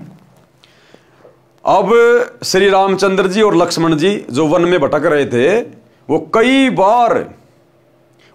बार अपने भाई भरत के विषय में बताया करते थे कि अगर आज हमारा भाई भरत होता तो अकेला इस रावण के लिए और रावण की सेना के लिए काफी है। लेकिन हनुमान जी के दिल में यह बात समाई नहीं कि जब श्री रामचंद्र जी के बस की बात नहीं, लक्ष्मण के बस की बात नहीं, रामचंद्र जी को नागफांस में बांध दिया, लक्ष्मण को शक्ति लग गई, वो कोमा में पड़ा है, और ये कह रहे अगर हमारा भाई भरत होता तो आज किसी चीज की कोई दिक्कत ही नहीं थी, वो अकेला बहुत था पूरे रावण की सेना के लिए। तो हनुमान जी के मन में ये बात समाई नहीं, इसलिए आते समय द्रोणागिरी पहाड़ को लेकर आते समय जानबूझकर हनुमान जी अयोध्या के ऊपर से आए भरत की परीक्षा लेने के लिए। हनुमान जी ने लक्ष्मण और श्री राम द्वारा अपने भाई भरत के विषय में बताई शक्ति खटक रही थी। वे कहते थे कि यदि आज भरत होते तो अकेले रावण को तथा इसके लाखों पुत्रों तथा 1.25 लाख नातियों पोतों को यमलोक भेज देते। हनुमान जी के मन में आया कि चलते चलते भरत की परीक्षा लेकर चलता हूं। भरत को पता था कि रावण तथा राम युद्ध चल रहा है। अब हनुमान जी ने क्या सोचा कि चलते चलते भरत की परीक्षा लेके चलता हूं। भाइयों और बहनों, ये भी एक भगत के, एक अच्छे भगत के लक्षण नहीं होते। एक भगत कभी दूसरे भगत की परीक्षा लेने की नहीं सोचेगा, कभी भी ये दुस्साहस नहीं करेगा। अगर कोई इस प्रकार की बातें सोचेगा तो ये फिर उसके अहंकार को दर्शाता है। अब हनुमान जी ने सोचा कि देखता हूं क्या मेरे से भी ज्यादा पावरफुल है भरत, क्या वास्तव में जो श्री रामचंद्र जी कहा करते थे क्या वास्तव में उतना पावरफुल है, क्या मेरे से भी ज्यादा बलवान है भरत। तो ये अहंकार को दर्शाता है, ये भगत को शोभा नहीं देता है। लेकिन बेचारे हनुमान जी को तत्व ज्ञान नहीं था, सच्चा गुरु प्राप्त नहीं था, इसलिए उनके मन में इस प्रकार की अहंकार पूर्ण बातें आना स्वाभाविक था। भरत को पता था कि रावण तथा राम युद्ध चल रहा है। आकाश मार्ग से पर्वत सहित हनुमान जी को जाता देख विचार किया कि कोई राक्षस जा रहा है और वो तो बहुत ज्यादा हानि कर सकता है। भरत जी ने तीर चलाया, हनुमान जी ने तीर लगने का बहाना करके हे राम करते हुए धरती पर गिर गए, पर्वत को भी धरती के ऊपर रख दिया। अब भरत ने सोचा कि भैया का युद्ध चल रहा है रावण के साथ में, और ये लगता है कोई राक्षस जा रहा है इतने बड़े पहाड़ को लेके, और ये तो नुकसान कर देगा, तो क्यों ना इसको यहीं गिरा दूं। तो ये सोचकर भरत ने और तीर मारा। तो हनुमान जी ने बहाना किया, हनुमान जी को तीर लगा नहीं। हम जो इन फोटोओं में देखते हैं जो दुनिया के घरों में लगी होती है, मंदिरों में लगी होती है, हनुमान जी पहाड़ को लेकर उड़ रहे हैं, उनके घुटने में तीर लगा है, लाल लाल खून बह रहा है। असल कथा परमात्मा बता रहा है, तीर लगा नहीं था। हनुमान जी ने नाटक किया तीर लगने का, क्योंकि उनको तो नीचे उतरना था, उनको तो भरत की परीक्षा करनी थी। पर्वत को भी धरती के ऊपर रख दिया। राम शब्द सुनकर भरत को समझते देर नहीं लगी कि यह तो कोई अपने पक्ष का है। निकट जाकर पूछा, आप कौन हो, कहां जा रहे हो, पर्वत किस लिए उठाया है। मेरा नाम भरत है, मैं श्री राम व लक्ष्मण का भाई हूं। हनुमान जी ने बताया कि मेरा नाम हनुमान है, राम रावण का युद्ध चल रहा है, आपके भाई लक्ष्मण को तीर लगने से मूर्छा आई है। वैद्य ने द्रोणागिरी पर उपचार की औषधि बताई है, मेरी पहचान में नहीं आई, इसलिए पर्वत ही ले जा रहा हूं। सूर्य उदय होने से पहले पहुंचना है, अन्यथा लक्ष्मण की मृत्यु हो जाएगी। आपने बिना सोचे समझे तीर मार दिया, अब मैं कैसे समय पर पहुंच पाऊंगा। सूर्योदय के पश्चात लक्ष्मण संसार में नहीं रहेगा। भरत ने तीर मारने का कारण बताया तथा कहा, हे अंजनी के लाल, चिंता ना करो, आप द्रोणागिरी को उठाओ और बाण के अगले भाग पर बैठो, अपने दोनों पैर आगे पीछे करके खड़े हो जाओ, मैं तीर द्वारा आपको पर्वत सहित आपसे भी पहले लंका में भेज दूंगा। अब हनुमान जी का तो चेहरा सफेद हो गया कि मैं तो अपने आप को ही बहुत ज्यादा महाबली समझ रहा था, ताकतवर समझ रहा था, तू तो भरत के आगे कुछ भी नहीं है। और असल में भाई और बहनों, ये बात कहने वाला उस समय भरत नहीं था, क्योंकि परमात्मा अहंकार को तोड़ता है। तो हनुमान जी में अहंकार हो गया था, और हनुमान जी परमात्मा की आत्मा थी, वो भगत था, और भगत के अंदर अहंकार परमात्मा को पसंद नहीं है। तो उस समय फिर भरत के रूप में सारा का सारा खेल फिर कबीर परमात्मा सतगुरु रामपाल जी भगवान ने अपने हाथ में ले लिया। यह सूक्ष्म होता है, भरत को भी लग रहा है कि मैं ही बोल रहा हूं ये सारी बातें, लेकिन उस समय सूक्ष्म रूप में परमात्मा सब कुछ कर रहा होता है। जैसे हनुमान जी को लग रहा था कि पहाड़ मैं ही उठा के ले आया, मैं ही लेके जा रहा हूं, लेकिन सूक्ष्म रूप में परमात्मा की शक्ति थी। तो जो कर रहा होता है उसको भी ये महसूस नहीं होता कि मैं नहीं कर रहा, और उसके रूप में कर भी ये परमात्मा देता है। तो उस समय हनुमान जी का अहंकार तोड़ने के लिए इस प्रकार के शब्द भरत के मुख से कबीर परमेश्वर सतगुरु रामपाल जी भगवान कह रहे थे। हनुमान ने कहा, भाई तुमने तो सारा काम बिगाड़ दिया। अब सुबह सूर्य उदय होने से पहले यदि मैं लंका नहीं पहुंचा तो भाई लक्ष्मण नहीं बचेगा।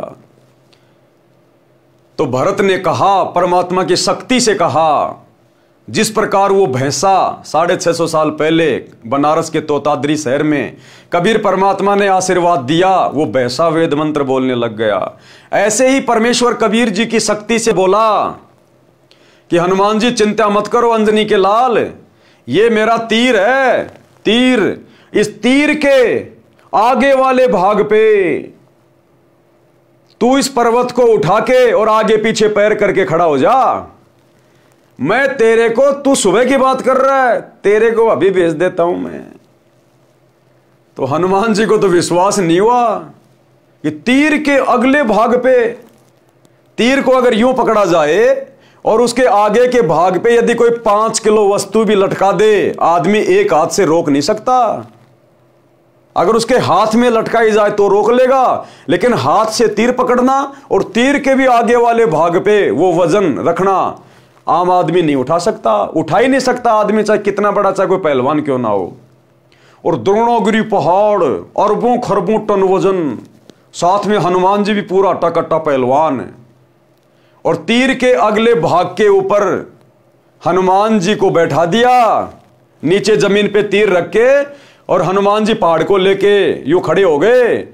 और लक्ष्मण के रूप में कबीर भगवान सतगुरु रामपाल जी ने एक हाथ से वो तीर उठाया यूं, और जैसे मारने लगा उसी समय हनुमान जी बोला, बस बस भाई साहब, बस बस बस बस, आपने मेरी आंखें खोल दी। मैं तो आपकी परीक्षा ले रहा था, मेरे को तो विश्वास नहीं हो रहा था, क्योंकि आपके दोनों भाई आपकी शक्ति के विषय में आपकी प्रशंसा किया करते थे। अरे जब आपने मुझ हनुमान सहित द्रोणागिरी पहाड़ को अपने तीर पे जमीन से अपनी छाती तक उठा लिया, तो भाई आप तो भेज भी सकते हो। तो उसी समय हनुमान जी राम रमी करके फिर आगे को चल पड़े। अब भाई और बहनों, ये सारा काम कबीर भगवान का। अरे जिस परमात्मा के एक वचन से ये पृथ्वी यूं वायुमंडल में घूम रही है, पृथ्वी कोई जमीन पे थोड़ी टिकी है कहीं, ये पृथ्वी से कई गुना बड़ा सूरज ये परमात्मा की वचन शक्ति से घूम रहा है। 21 ब्रह्मांड जिनके वजन की कोई गिनती नहीं, 7 संख ब्रह्मांड अक्षर पुरुष के काउंटिंग नहीं, ये सब परमात्मा की वचन शक्ति से घूम रहे हैं। तो वो परमात्मा क्या नहीं कर सकता। तो इस प्रकार कबीर परमेश्वर सतगुरु रामपाल जी भगवान ने त्रेता युग में हनुमान जी के अहंकार को तोड़ा। आप द्रोणागिरी को उठाओ और बाण के अगले भाग पर बैठो, अपने दोनों पैर आगे पीछे करके खड़े हो जाओ, मैं तीर द्वारा आपको पर्वत सहित आपसे भी पहले लंका में भेज दूंगा। हनुमान जी को अपनी शक्ति पर अत्यधिक गर्व था, यानी घमंड था। जमीन पर रखे तीर पर दोनों पैर जचाकर पर्वत को हाथ पर उठाकर हनुमान जी खड़े हो गए। भरत जी ने तीर को हनुमान जी तथा पर्वत सहित धरती से उठाकर धनुष की प्रतंचा पर चढ़ाने के लिए अपनी छाती के बराबर लाकर छोड़ने लगे। तो हनुमान जी को आश्चर्य हुआ कि मेरे तथा द्रोणागिरी के भार को ऐसे उठा लिया जैसे केवल तीर को ही उठाया है। हनुमान जी ने कहा, हे दशरथ के लाल, मैं तो आपकी परीक्षा ले रहा था, मैं स्वस्थ हूं, मैं स्वयं उड़कर समय से पहले पहुंच जाऊंगा। आपकी प्रशंसा आपके दोनों भाई किया करते थे। यदि भरत होता तो अकेला ही रावण तथा रावण की सेना के लिए पर्याप्त था। अब हनुमान जी बोला, मैं तो अकेला ही उड़ के ले जाऊंगा पहाड़ को। वो भी उसका घमंड था। उस समय उस पहाड़ को उठाने की शक्ति भी कबीर परमात्मा सतगुरु रामपाल जी भगवान ही दे रहे थे। तो हनुमान जी ने कहा कि मेरे को उनकी बातों पर विश्वास नहीं हो पा रहा था, आज अपनी आंखों से देख रहा हूं, आप वास्तव में सूरवीर तथा बलवान हो। आपने मेरा भी अभिमान चकनाचूर कर दिया। ये कहकर हनुमान जी उस तीर से ही छलांग लगाकर उड़ गए। उस समय तीर टस से मस नहीं हुआ। जब हनुमान जी ने छलांग लगा के उड़ान भरी, वो तीर टस से मस नहीं हुआ, यूं का यूं रहा। अगर भरत होता तो टस से मस तो क्या जान निकल जाती। भरत की बेचारे की कहां औकात जो वो तीर को उठा ले, द्रोणागिरी पर्वत के भार को उठा ले। सारा काम कबीर परमात्मा का। तीर टस से मस नहीं हुआ। ये दुनिया भर के तारे सितारे, सूर्य चांद नक्षत्र ग्रह उपग्रह सूरज पृथ्वी, ये टस से मस नहीं हो रहे, टस से मस परमेश्वर की वचन शक्ति में बंधे हुए। तो इसी प्रकार वो तीर भी टस से मस नहीं हुआ, क्योंकि उस समय भरत को सूक्ष्म रूप से सारी शक्ति कबीर परमात्मा ने प्रदान कर रखी थी।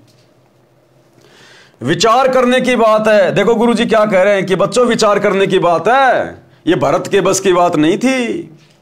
यदि कोई वजन उठाता है तो दोनों हाथों से या एक हाथ से पकड़कर उठा लेता है, परंतु उसी वजन को किसी डंडे से उठाना चाहे तो कदापि नहीं उठा सकता। उस डंडे से, उस तीर से, एक हाथ से कोई कैसे इतना वजन उठा लेगा और अपनी छाती तक ले आएगा। तो गुरुजी कह रहे हैं बच्चों विचार करने की बात है। अब तुम सोचो वो काम किसने किया होगा? तो वो काम हमारे गुरुदेव भगवान ने किया, कबीर परमात्मा ने किया। विचार करने की बात है। यदि कोई भार उठाता है तो दोनों हाथों से या एक हाथ से पकड़कर उठा लेता है, परंतु उसी भार को किसी डंडे से उठाना चाहे तो कदापि नहीं उठा सकता। थोड़े वजन को ही डंडे से उठा सकता है। भरत जी ने महाबली हनुमान जी तथा द्रोणागिरी को धरती से 50 फुट ऊपर उठा लिया, 50 फुट ऊपर अपनी छाती तक, क्योंकि परमात्मा ने बताया त्रेता युग में हाइट कम से कम 70 से 80 फुट थी। तो 50 फुट उठा लिया अपनी छाती तक, तो 30 फुट ऊपर का हिस्सा और 50 फीट नीचे का हिस्सा। थोड़े भार को ही डंडे से उठा सकता है। भरत जी ने महाबली हनुमान जी तथा द्रोणागिरी को धरती से 50 फुट ऊपर उठा दिया। त्रेता युग में मनुष्य की ऊंचाई लगभग 70 या 80 फुट होती थी। ये कोई सामान्य बात नहीं है। कोई किसी व्यक्ति को डंडे से उठाकर देखे कैसा महसूस होगा। गुरुजी कह रहे बच्चों ये कोई सामान्य बात नहीं है। अर्थात तुम विचार करो ये खेल किसने खेला? ये खेल तुम्हारे गुरुजी ने खेला, इस कबीर भगवान ने खेला। यह कोई सामान्य बात नहीं है। कोई किसी व्यक्ति को डंडे से उठाकर देखे कैसा महसूस होगा। लक्ष्मण को वैद्य ने संजीवनी औषधि पिलाकर स्वस्थ किया। युद्ध हुआ, रावण मारा गया। रावण ने प्रभु शिव की भक्ति की थी। अपने 10 बार शीश काटकर शिव जी को भेंट किए थे।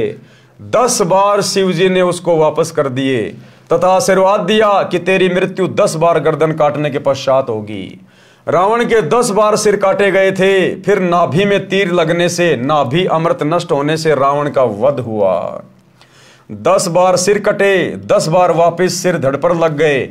फिर विभीषण के बताने पर कि रावण की नाभि में अमृत है, रामचंद्र ने रावण की नाभि में तीर मारने की पूरी कोशिश कर ली थी, परंतु रावण का ध्यान भी वहीं केंद्रित था कि नाभि पर तीर ना लगे।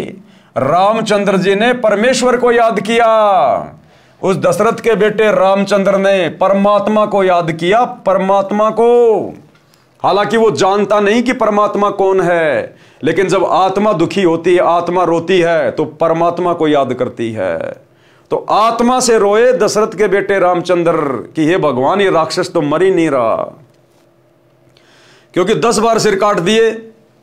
उसके बाद में विभीषण ने बताया कि ये ऐसे नहीं मरेगा, इसकी नाभि में अमृत कुंड है, जब तक तीर मार के उसको नहीं सुखाया जाएगा ये नहीं मरेगा। तो गुरुदेव ने एक सत्संग में बताया कि 6 महीने हो गए थे, 6 महीने रामचंद्र जी को रावण की नाभि में तीर मारते हुए। रावण भी इतना जबरदस्त योद्धा था, अपनी नाभि में तीर नहीं लगने दिया। अंत में श्री रामचंद्र जी ने रो रो के परमात्मा से प्रार्थना की कि हे परमात्मा मेरी रक्षा करो, ये राक्षस तो मर ही नहीं रहा। फिर वही कबीर परमात्मा जो आज धरती पर सतगुरु रामपाल जी के रूप में प्रकट हैं, सूक्ष्म रूप में आए वहां पर, और रामचंद्र जी को तो साइड में कर दिया, दिखाई भी नहीं दे रहा, आम सैनिकों की तरह है। और रावण की नाभि में श्री राम का रूप बना के सूक्ष्म रूप में कबीर परमात्मा ने तीर मारा था, तब जाकर उस राक्षस का अंत हुआ। सुनिए गुरुदेव के मुख कमल से, आदरणीय गरीबदास जी के अमर ग्रंथ की वाणी से। और फिर ये भी कहा परमात्मा ने कि हमने ही रावण को मारा। काफी दिन हो गए थे युद्ध होते ने, रावण श्री रामचंद्र जी पर मरा नहीं था। तब परमेश्वर कहते हमने ही उसे राम को के माध्यम से, यानी अपनी उसका हमने तीर ठोका उसका, और मारता दिखा श्री राम, निशाना हमने साधा था उसका, तब वो रावण मरा था। क्या बताते हैं, हम ही रावण मार लंका पर करी चढ़ाई, हम ही 10 सिर मार देवतन की बंद छुटाई, हम ही राम रहीम करीम पूर्ण करतारा, हम ही बांधे सेतु चढ़े संग पद्म 18। हमने ही उस सेतु यानी पुल को हमने ही बांधा था अपनी शक्ति से। तो भाई और बहनों, इस सृष्टि में एकमात्र सर्वशक्तिमान परमात्मा, एकमात्र समर्थ परमात्मा, अविनाशी, जो इन आत्माओं के भी सारे कार्य सिद्ध करता है, केवल यही कबीर परमात्मा सतगुरु रामपाल जी भगवान है। रामचंद्र जी ने परमेश्वर को याद किया कि इस राक्षस को मारो, मेरी सहायता करो। हे महादेव, हे देवों के देव, हे महाप्रभु, मेरी सहायता करो। आपकी बेटी सीता महाकष्ट में है, आपके बच्चे 33 करोड़ देवता भी इसी राक्षस ने जेल में डाल रखे हैं। परमेश्वर कबीर जी ने उसी समय गुप्त रूप में रामचंद्र के हाथों पर अपने सूक्ष्म हाथ रखे। जिस प्रकार द्रोणागिरी पहाड़ उठाते समय सूक्ष्म रूप में हनुमान जी के हाथों पे अपने हाथ रखे और द्रोणागिरी पहाड़ को उठाया, इसी प्रकार सूक्ष्म रूप में रामचंद्र जी के हाथों पर अपने हाथ रखे। अब लोगों को तो तीर मारता हुआ रामचंद्र दिखाई दे रहा है और सारा खेल खेल रहे थे कबीर परमात्मा सतगुरु रामपाल जी भगवान। तब जाकर वो राक्षस मरा। परमेश्वर कबीर जी ने उसी समय गुप्त रूप में रामचंद्र के हाथों पर अपने सूक्ष्म रूप में हाथ रखे और तीर रावण की नाभि में मारा, तब रावण मरा। अब भाई और बहनों, आप कहोगे भाई परमात्मा ने क्यों मारा रावण को? रामचंद्र जी ने तो नाम ही नहीं ले रखा था, वो तो भगत ही नहीं था। भाई देखो, त्रेता युग में प्रहलाद ने कौन सा नाम ले रखा था जो परमात्मा ने नरसिंह रूप धारण करके उसकी रक्षा की? परमात्मा कहते हैं चाहे कोई भी आत्मा हो, किसी भी योनि में हो, यदि किसी जन्म में उसके द्वारा की गई भक्ति का पुण्य मौजूद है, यदि भक्ति धन है, और यदि वो आत्मा किसी कष्ट में होती है, परेशानी में होती है और हृदय से पुकार करती है, तो परमात्मा चाहे वो किसी भी योनि में क्यों ना है, परमात्मा उसकी रक्षा अवश्य करता है।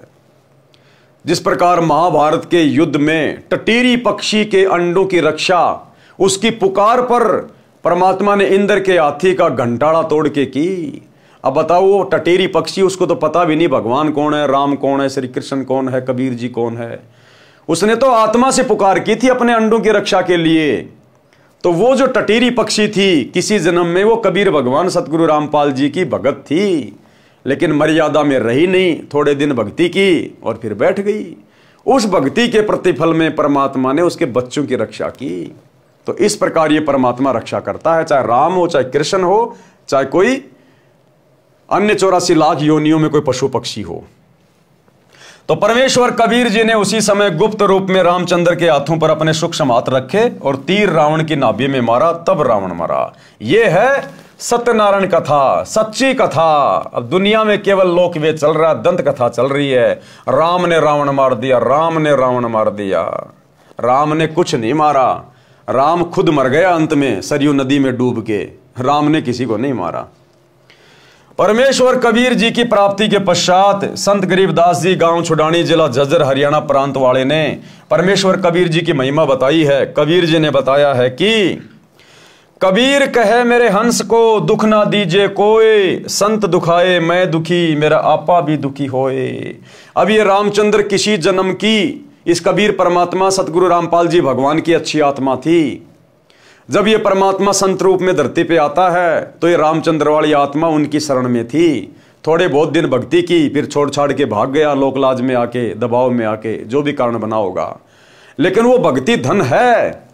उस भक्ति के प्रतिफल में परमात्मा ने फिर जाकर उसकी सहायता की, क्योंकि परमात्मा के हंस को वहां दुखी किया जा रहा था, श्री रामचंद्र जी को। तो परमेश्वर फिर उसकी रक्षा के लिए आता ही आता है। पहुंचूंगा क्षण एक में जन अपने के काज, यानी अगर मेरे भगत के ऊपर कहीं भी कोई आपत्ति आएगी, दुख होगा, परेशानी होगी, तो परमात्मा कहते हैं एक क्षण में अपने भगत के लिए वहां पहुंच जाऊंगा मैं। 33 कोटि की बंद छुटाई रावण मार्या खेत, जो मेरे संत को दुखी करे वाका खोऊं वंश। हिरणाकुश उदर उदारिया मैं ही मार्या कंस, राम कृष्ण कबीर के शहजादे भक्ति हेत भये पियादे। भावार्थ, संत गरीबदास जी ने बताया है कि श्री रामचंद्र जी व श्री कृष्ण जी की सहायता उनके शुभ कर्मों के परिणाम स्वरूप कबीर जी ने की थी, क्योंकि श्री राम तथा श्री कृष्ण जी भी तो उसी सम्राट कबीर के शहजादे यानी राजकुमार हैं, अर्थात परमात्मा कबीर जी के सब जीव हैं। और राम कृष्ण यानी विष्णु तो अच्छी आत्मा है, उनकी भी रक्षा वही परमेश्वर कबीर जी करते हैं। वे जनता को सावधान करते हैं कि मेरे साधक को कोई कष्ट ना दे, भगत के कष्ट से मैं दुखी होता हूं, मैं अपने भगत की रक्षा करने के लिए एक क्षण यानी सेकंड में पहुंच जाऊंगा। इसी कारण जब श्री रामचंद्र से रावण नहीं मर रहा था तो गुप्त रूप में मैंने राम का हाथ पकड़कर रावण की नाभि में तीर मारा। क्या कह रहे हैं गुरुदेव? मैंने राम का हाथ पकड़कर रावण की नाभि में तीर मारा। रावण नहीं मर रहा था तो गुप्त रूप में मैंने राम का हाथ पकड़कर रावण की नाभि में तीर मारा था, जिससे रावण की मृत्यु हुई। राम की सेना को बल दिया यानी हिम्मत दी, परमात्मा ने शक्ति दी रामचंद्र जी की सेना को और हौसला दिया। इसी प्रकार कृष्ण की सहायता करके कंस को मैंने ही मारा था। कंस को किसने मारा था? श्री कृष्ण जी के रूप में, सूक्ष्म रूप में इसी कबीर भगवान सतगुरु रामपाल जी ने वध किया था। अन्यथा जिस समय श्री कृष्ण ने कंस को मारा था, कंस कितना शक्तिशाली था और श्री कृष्ण जी तो 12-13 साल का बच्चा था उस समय। अब बताओ बच्चा कैसे मार देता उसको? तो इसी कबीर भगवान सतगुरु रामपाल जी ने अपनी उस आत्मा की भी रक्षा की और कंस जैसे शक्तिशाली राक्षस का भी वध किया। इसी प्रकार कृष्ण की सहायता करके कंस को मैंने ही मारा था। जो मेरे भक्तों को सताएगा उसका कुल नाश कर दूंगा, यानी उसके खानदान को समाप्त कर दूंगा। आज रावण का खानदान समाप्त हो चुका है। आज रावण के खानदान में कोई दीपक जलाने वाला नहीं है, परमात्मा ने नष्ट कर दिया। आज कंस के खानदान में कोई दीपक जलाने वाला नहीं है, परमात्मा ने नष्ट कर दिया, क्योंकि उनकी वाणियां अमर वाणियां हैं। लंका का राजे रावण के छोटे भ्राता विभीषण को दिया। सीता की अग्नि परीक्षा श्री रामचंद्र जी ने ली। यदि रावण ने सीता मिलन किया है तो अग्नि में जलकर मर जाएगी, यदि सीता पाक साफ है तो अग्नि में नहीं जलेगी। सीता जी अग्नि में नहीं जली। उपस्थित लाखों व्यक्तियों ने सीता माता की जय बुलाई। सीता सती की पदवी पाई। रावण का वध आसौज मास की शुक्ल पक्ष की 10वीं को हुआ। अब ये डेट आपको भाई और बहनों केवल सतगुरु रामपाल जी भगवान ही बता सकते हैं, क्योंकि मारने वाला ही तो बताएगा। ये आपको रामायण में नहीं मिलेगी डेट कि कौन से महीने की कौन सी जो है उसको तिथि को मरा था, क्योंकि मारने वाला कौन? सतगुरु रामपाल जी भगवान, ये कबीर परमात्मा तो यही बता सकता है। रावण के वध के 20 दिन बाद 14 वर्ष की वनवास अवधि पूरी करके श्री राम, लक्ष्मण और सीता पुष्पक विमान में बैठकर अयोध्या नगरी में आए। उस दिन कार्तिक मास की अमावस्या थी, यानी अंधेरी रात थी। उस काली अमावस्या को गाय के घी के दीप अपने अपने घरों के अंदर तथा ऊपर मंडेरों पर जलाकर श्री राम, सीता तथा लक्ष्मण के आगमन की खुशी मनाई। भरत ने अपने भाई श्री रामचंद्र जी को राज्य लौटा दिया। एक दिन श्री रामचंद्र जी से सीता ने कहा कि मैं युद्ध में लड़ने वाले योद्धाओं को कुछ इनाम देना चाहती हूँ। इनाम में सीता जी ने हनुमान जी को अपने गले से सच्चे मोतियों की माला निकालकर दे दी तथा कहा, हे हनुमान, ये अनमोल उपहार मैं आपको दे रही हूँ, बहुत संभाल कर रखना। हनुमान जी ने उस माला का मोती तोड़ा, फिर फोड़ा, फिर दूसरा। देखते देखते सब मोती फोड़ फोड़ कर जमीन पर फेंक दिए। यानी हमारे आजकल के जो भाई बहन हैं, जो गुरुदेव के 30 साल तक इतने सत्संग सुनाने के बाद भी सोने चांदी पहनना नहीं छोड़ रहे, ये गहने पहनना नहीं छोड़ रहे, उनको शिक्षा लेनी चाहिए इस बात से। सीता जी ने हनुमान जी को अपने गले से सच्चे मोतियों की माला उतार कर दे दी उपहार के रूप में। हनुमान जी ने उस माला को फोड़ना शुरू कर दिया, तोड़ना शुरू कर दिया कि देखता हूं इनमें कहीं मेरे परमात्मा है या नहीं है। अगर मेरे भगवान इसमें नहीं है तो ये मेरे किसी काम की नहीं। इसी प्रकार आज गुरुदेव भगवान ने अपने सत्संगों में क्लियर कर दिया कि बच्चों, सोने में काल का निवास है और भक्तों ने सोना नहीं पहनना चाहिए, इसको तो घर में भी नहीं रखना चाहिए। उसके बावजूद भी सार नाम लेकर, सार शब्द लेकर भगत भाई बहन सोना चांदी पहनना नहीं छोड़ रहे, तो हम क्या सतलोक जाएंगे, क्या मुक्ति प्राप्त करेंगे? आप और हमसे तो हनुमान जी लाख गुना अच्छे भगत हैं। क्या किया हनुमान जी ने? उस माला का मोती तोड़ा, फिर फोड़ा, फिर दूसरा, देखते देखते सब मोती फोड़कर जमीन पर फेंक दिए। सीता जी को हनुमान जी का यह व्यवहार अच्छा नहीं लगा, क्रोध में भरकर कहने लगी कि हे मूर्ख, ये क्या कर दिया? ऐसे अनमोल माला का सर्वनाश कर दिया, तू वानर का वानर ही रहा, चला जा मेरी आंखों के सामने से। उस समय श्री रामचंद्र जी भी सीता जी के साथ ही सिंहासन पर विराजमान थे। अब जिस समय श्री हनुमान जी रामचंद्र जी के दूत बनकर लंका में गए और सीता जी का वो कंगन लेकर आए, खोज करके आए, तो क्या कहा था श्री रामचंद्र जी ने कि हे हनुमान, मैं तेरा ये उपकार कभी नहीं भूल पाऊंगा। अब देखना, भुला दिया उपकार को श्री रामचंद्र ने। जब सीता ने हनुमान को डांटा और ये शब्द कहे, जो शब्द यहां गुरुदेव लिख रहे हैं, क्योंकि ये परमात्मा है, इनसे कुछ भी छुपा हुआ नहीं है। सीता ने बिल्कुल ऐसा ही कहा कि चला जा मेरी आंखों से दूर, तू रहा बंदर का बंदर, इतनी अनमोल माला को तूने तोड़ दिया, फोड़ दिया। उस समय श्री रामचंद्र जी वहीं बैठे हुए थे। श्री रामचंद्र जी कुछ भी नहीं बोले और मुस्कुरा रहे थे। एक तरफ तो हनुमान जी की बेइज्जती हो रही है सभा में, उनको डांट पड़ रही है, और श्री रामचंद्र जी हंस रहे हैं, मुस्कुरा रहे हैं। तो इस प्रकार से हनुमान जी के उपकार का बदला चुकाया श्री रामचंद्र जी ने। उस समय श्री रामचंद्र जी भी वहीं पर विराजमान थे। उन्होंने भी हनुमान के इस व्यवहार को अच्छा नहीं माना और चुप रहे। हनुमान जी ने कहा, माता जी, जिस वस्तु में राम नाम अंकित नहीं है वह मेरे किसी काम की नहीं है। इसी प्रकार आज भगत भाई बहनों को ये सोने चांदी के आभूषण घर से बाहर फेंक देने चाहिए। फेंकने का मतलब है कहीं बेच बाच के पैसा अपने घर में काम में लो, परमात्मा की सेवा में लगाओ। क्या कहा हनुमान जी ने कि जिस माला में राम नाम नहीं है, मेरे रामचंद्र जी के दर्शन नहीं है, मेरे क्या काम की वो माला, तोड़ तोड़ के फेंक दी। तो बताओ भाई और बहनों, सोने चांदी में क्या आज? जबकि सोने में तो काल का निवास बता दिया गुरुदेव ने कि सोने में तो काल का निवास है, और स्पष्ट आदेश दे दिया गुरुदेव ने कि भक्तों ने सोना ना पहनना चाहिए, ना अपने घर में रखना चाहिए। और उसके बाद भी सतलोक आश्रमों से जुड़ी हमारी माता बहनें सोने को सजा के रखती हैं अपने नाक में, कान में, गले में, हर जगह। तो कहां समझे गुरु जी के ज्ञान को? 90% संगत जो सोना चांदी पहनती है वो तो अपने सिर पर, अपने शरीर पे काल को धारण करके घूम रही है और भक्ति कर रही है सत्य पुरुष की, और कह रहे हम सतलोक जाएंगे। गुरुदेव का आदेश सुन लो, छोटा सा सत्संग। भक्ति बिना क्या होते हैं ये भरम रहा संसारे, रति कंचन पाया नहीं रावण चलती बार।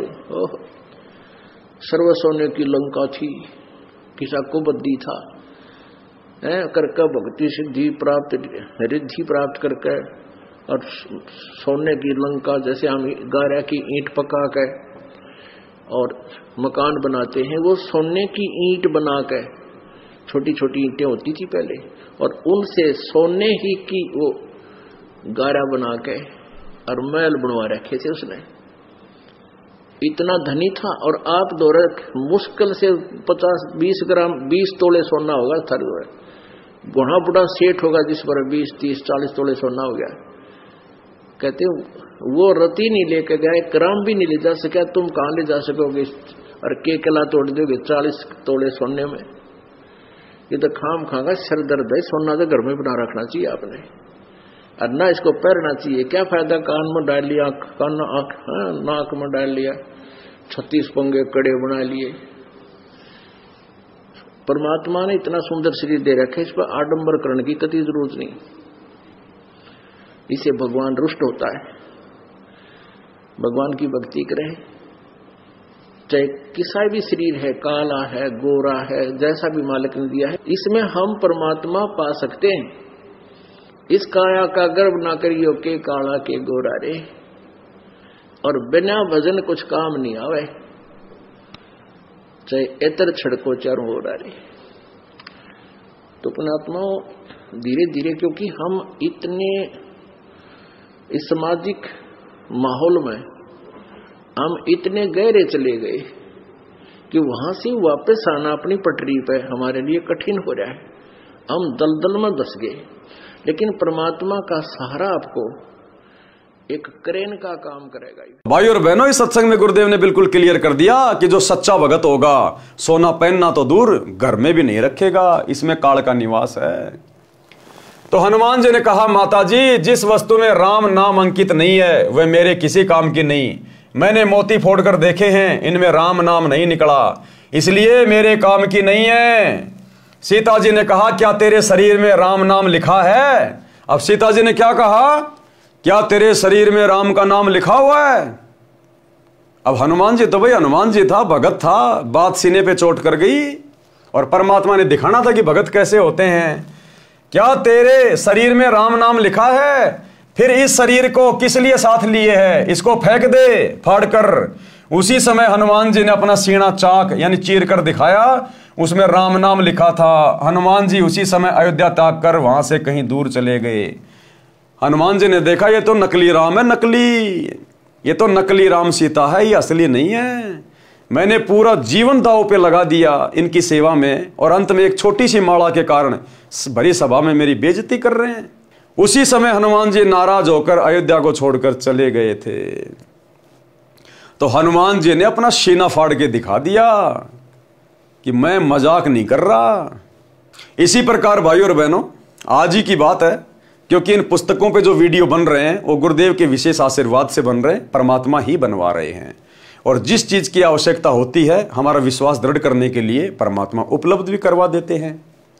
तो आज इस टॉपिक पे वीडियो बनना था, गुरुदेव भगवान को मालूम था। तो अभी 2 घंटे पहले जूली बहन ने दास के पास एक ऑडियो भेजी, परमात्मा ने उसको दिखाया जब वो भोग लगा रही थी। तो ठीक इसी विषय के ऊपर सीना फाड़ने वाली बात के ऊपर परमात्मा ने जूली बहन को दिखाया कि किस प्रकार एक भगत ने अपना सीना फाड़ के और सीने के अंदर सतगुरु रामपाल जी भगवान के दर्शन दिखाए। सुनिए छोटी सी ऑडियो।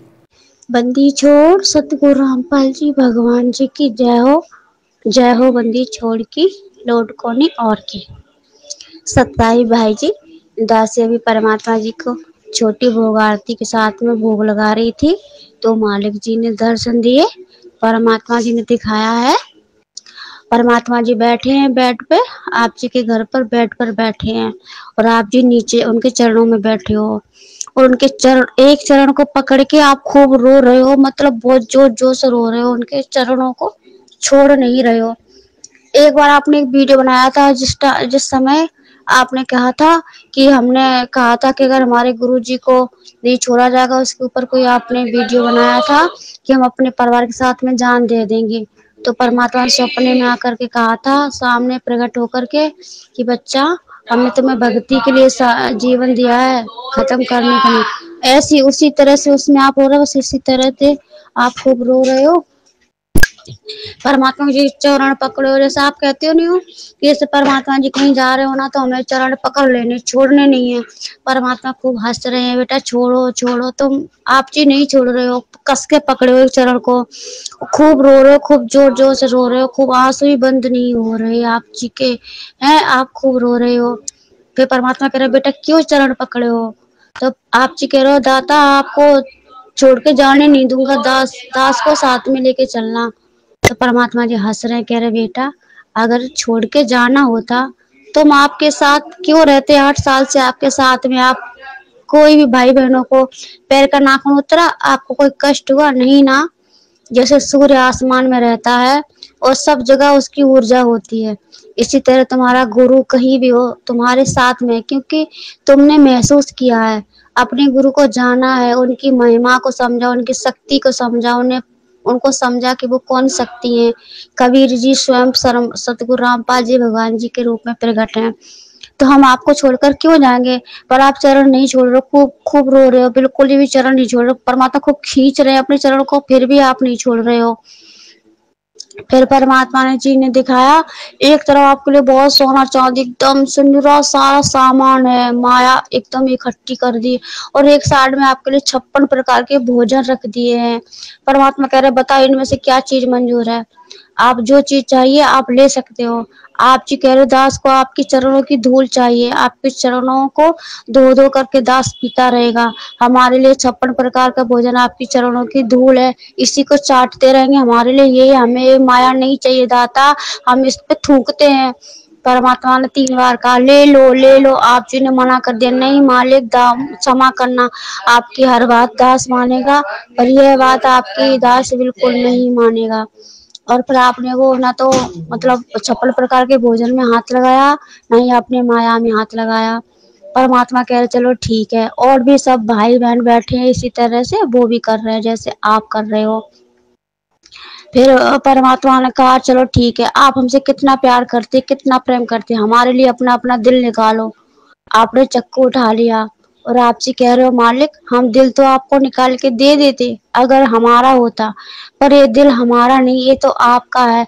इस हृदय में आप विराजमान हो, आपका निवास है, और हम उस स्थान को हानि नहीं पहुंचा सकते जहाँ पे आप विराजमान हो। आपको हानि पहुंचाने से पहले हमारे शरीर के कतरे टुकड़े टुकड़े हो जाए, टुकड़े होकर गिर पड़े, हमारे शरीर से सांसें छूट जाएं, पर हम आपको हानि नहीं पहुंचा सकते। और अगर आप कहो तो हम आपको सीना फाड़ के दिखाएंगे। तो आपने एकदम चक्कू सीने में मारा, जैसे हनुमान जी के हृदय में राम जी विराजमान थे, उसी तरह से परमात्मा सतगुरु रामपाल जी भगवान जी आपके हृदय में विराजमान है और मुस्कुरा रहे हैं। दासी ने देखी तस्वीर, ऐसी तस्वीर है, पैजामा कुर्ता पहने, उस पर काले कलर का उस पर वो डाले हुए हैं गोछा, और आगे से आशीर्वाद दे रहे, वो वाली तस्वीर आपके हृदय में। सभी सच्चे भक्त भाई बहनों के हृदय में ऐसी, सबने अपने अपने हृदय को ऐसे देखा, तो परमात्मा खुश हुए, देख के खूब हंस रहे, पर आप चरण नहीं छोड़ रहे, चरणों को पकड़े हुए हो। परमात्मा कह रहे हमें ये देखना था और ये परीक्षा लेनी थी कि सच में आप हमारे साथ जाने के योग्य हुए हो या फिर दिखावा कर रहे हो। अभी तो तुम कह रहे हम परमात्मा को भगवान मानते, और कहीं हम ऐसा मतलब एक झटका मारे तो आप सबके सब गिर जाओ, और आप सब पास हुए इस परीक्षा में। आप सच में हमें भगवान मानते हो। तो आप जी कह रहे हो परमात्मा शरीर का हर टुकड़ा टुकड़ा, रोम रोम, खून का कतरा कतरा आपको भगवान मानता है, हम आपको नहीं छोड़ सकते। कितने असंख्यों युग निकल गए भटकते भटकते, अब जाके आपने हम नीचों पे अपनी दया बख्शी, आपने पहचान कराई मेरे मालिक। हमारी तो क्या औकात, हम तो मिट्टी के पुतले हैं, आपकी दया कृपा से आपने अपनी पहचान कराई है मालिक, हम आपको नहीं छोड़ सकते। फिर परमात्मा जी कह रहे हैं कि आप जी चरण नहीं छोड़ोगे और हम चलेंगे तो हमारे साथ आप भी खचरोगे, तो आपको चोट लगेगी। तो आप जी कह रहे नहीं मालिक, अब भगवान के होते उनके भक्तों को कुछ चोट तो छू भी नहीं सकती, अगर हम आपके साथ खचरेंगे तो हमारे फूल जैसा शरीर होगा, फूल चुभेंगे, हमारे शरीर में मिट्टी नहीं चुभेगी। जिस स्थान पर आप अपने चरण रखते हो वो वहां पे मिट्टी कंकड़ नहीं होते, वो फूल बन जाता है, और फूल में चलने से कैसी चोट। पर आपने चरणों को छोड़ा नहीं और रोए जा रहे हो। परमात्मा जी ताज लिए अपने हाथों में और आप जी को कह रहे बेटा ये ताज हम आपको पहनाएंगे। आप जी ने हाथ जोड़कर दंडवत प्रणाम करके आपने मना कर दिया कि हे परमात्मा इस दास को क्षमा करना, इस ताज के अधिकारी आप जी हो, ना कि ये दास, ये तो कुत्ता है, और हमारे ताज आपके चरणों की धूली इस दास के सर का ताज है। ये कह के परमात्मा ने कहा नहीं बेटा ये ताज हमने खासकर आपके लिए ही मंगाया है। तो आप जी ने कह दिया नहीं मालिक ये दास ये ताज नहीं पहन सकता।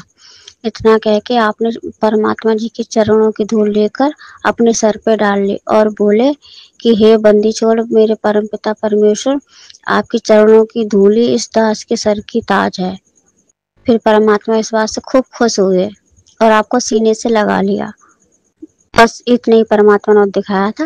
बंदी छोड़ सतगुरु रामपाल जी भगवान जी की जय हो। सीता जी ने कहा क्या तेरे शरीर में राम नाम लिखा है? फिर इस शरीर को किस लिए साथ लिए है? इसको फेंक दे फाड़ कर। उसी समय हनुमान जी ने अपना सीना चीर कर दिखाया, उसमें राम नाम लिखा था। हनुमान जी उसी समय अयोध्या त्याग कर वहां से कहीं दूर चले गए। श्री रामचंद्र जी अपनी अयोध्या नगरी की जनता के दुख दर्द जानने के लिए गुप्त रूप से रात्रि के समय वेश बदलकर घूमा करते थे। कुछ वर्ष उपरांत जब राजा रामचंद्र जी रात्रि में अयोध्या की गलियों में विचरण कर रहे थे, एक घर से ऊंची ऊंची आवाज आ रही थी। राजा रामचंद्र जी ने निकट जाकर वार्ता सुनी। एक धोबी की पत्नी झगड़ा करके घर से चली गई थी। वह 2-3 दिन अपनी बहन के घर रही, फिर लौट आई। धोबी उसकी पिटाई कर रहा था और कह रहा था कि निकल जा मेरे घर से, तू तो रात बाहर रह कर आई है, 2 रात बाहर रह के आई है, मैं तेरे को घर में नहीं रखूंगा, तू कलंकित है। वह कह रही थी, मुझे सौगंध भगवान की, सौगंध है राजा राम की, मैं पाक साफ हूं, आपने मारा तो मैं गुस्से से अपनी बहन के घर चली गई थी, मैं निर्दोष हूं। धोबी ने कहा, मैं दशरथ पुत्र रामचंद्र का बेटा नहीं हूं जो अपनी कलंकित पत्नी को घर ले आया है, जो वर्षों रावण के साथ रही थी। अयोध्या नगरी के सब लोग लुगाई चर्चा कर रहे हैं, क्या जीना है ऐसे व्यक्ति का जिसकी पत्नी अपवित्र हो गई हो। राजा राम ने धोबी के मुख से ये बात सुनी तो कानों में मानो गरम तेल डाल दिया हो। अगले दिन रामचंद्र जी ने सभा बुलाई तथा नगरी में चल रही चर्चा के विषय में बताया और कहा कि यह चर्चा तब बंद हो सकती है जब मैं सीता को घर से निकाल दूंगा। इसको कहते हैं लोक लाज। ये लोक लाज भक्ति मार्ग में, मोक्ष मार्ग में इतनी भयंकर चीज है, इतनी बड़ी बाधा है कि 3 लोक के भगवान भी लोक लाज से नहीं बच पाए। लोक लाज में आकर कि लोग मेरे बारे में क्या कह रहे हैं, मेरी बेइज्जती हो रही है प्रजा में, वो लोक लाज सहन नहीं हो पाई, अपनी निंदा सहन नहीं कर पाया श्री रामचंद्र। और अपनी गर्भवती औरत को जो कि अग्नि परीक्षा लेकर लाया था, मात्र लोकलाज में आकर और गर्भवती सीता को अयोध्या से जंगल में निकाल दिया। ये लोकलाज इतनी भयंकर बीमारी है। इसलिए गुरुदेव कहते हैं, लोकलाज ना कीजिए, निर्भय हो रहिए, जो मन चावे राम को दाशा तंदरिए। कुलकर्णी के कारणे हंसा गया बिगोय, फिर यो कुल के कर लेगा जब तू 4 पाए का होए। तो भाइयों और बहनों, हमने लोकलाज को नहीं देखना, हमने समाज को नहीं देखना, कोई हमारी कितनी निंदा चुगली करे। हमें पता है, ज्ञान हमें दिया है गुरुदेव ने, हमें पता कि हम जिस मार्ग पे चल रहे हैं ये मोक्ष मार्ग है और काल इतनी आसानी से हमें मोक्ष प्राप्त नहीं करने देगा। वो हर प्रकार से हर बीमारी को हमारे पीछे लगाएगा। तो हमने समाज को नहीं देखना, रिश्तेदारों को नहीं देखना, भक्तिहीन लोगों की व्यर्थ की बातों को नहीं सुनना। वो भोगते रहेंगे जैसे हाथी चलता है, कुत्ते भोगते रहते हैं, हाथी परवाह भी नहीं करता। अगले दिन रामचंद्र जी ने सभा बुलाई तथा नगरी में चल रही चर्चा के विषय में बताया और कहा कि यह चर्चा तब बंद हो सकती है जब मैं सीता को घर से निकाल दूंगा। उसी समय सीता जी को सभा में बुलाया गया तथा घर से निकालने का आदेश दे दिया। अब बताओ, ये भाई बहन ब्याह शादी में 7 फेरे काटते हैं। 7 फेरों का क्या मतलब होता है? 7 जन्म में तेरा साथ निभाऊंगा। तुम्हारे श्री रामचंद्र जी ने तो नहीं निभाया, एक ही जन्म नहीं निभाया, उसी जन्म में सीता जी को छोड़ दिया। तुम कहां से 7 जन्म निभाओगे? तो यह भी एक काल का बंधन है।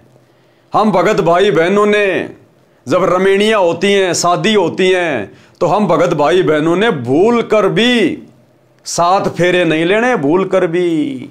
अरे फिर मोक्ष क्या खाक प्राप्त करोगे?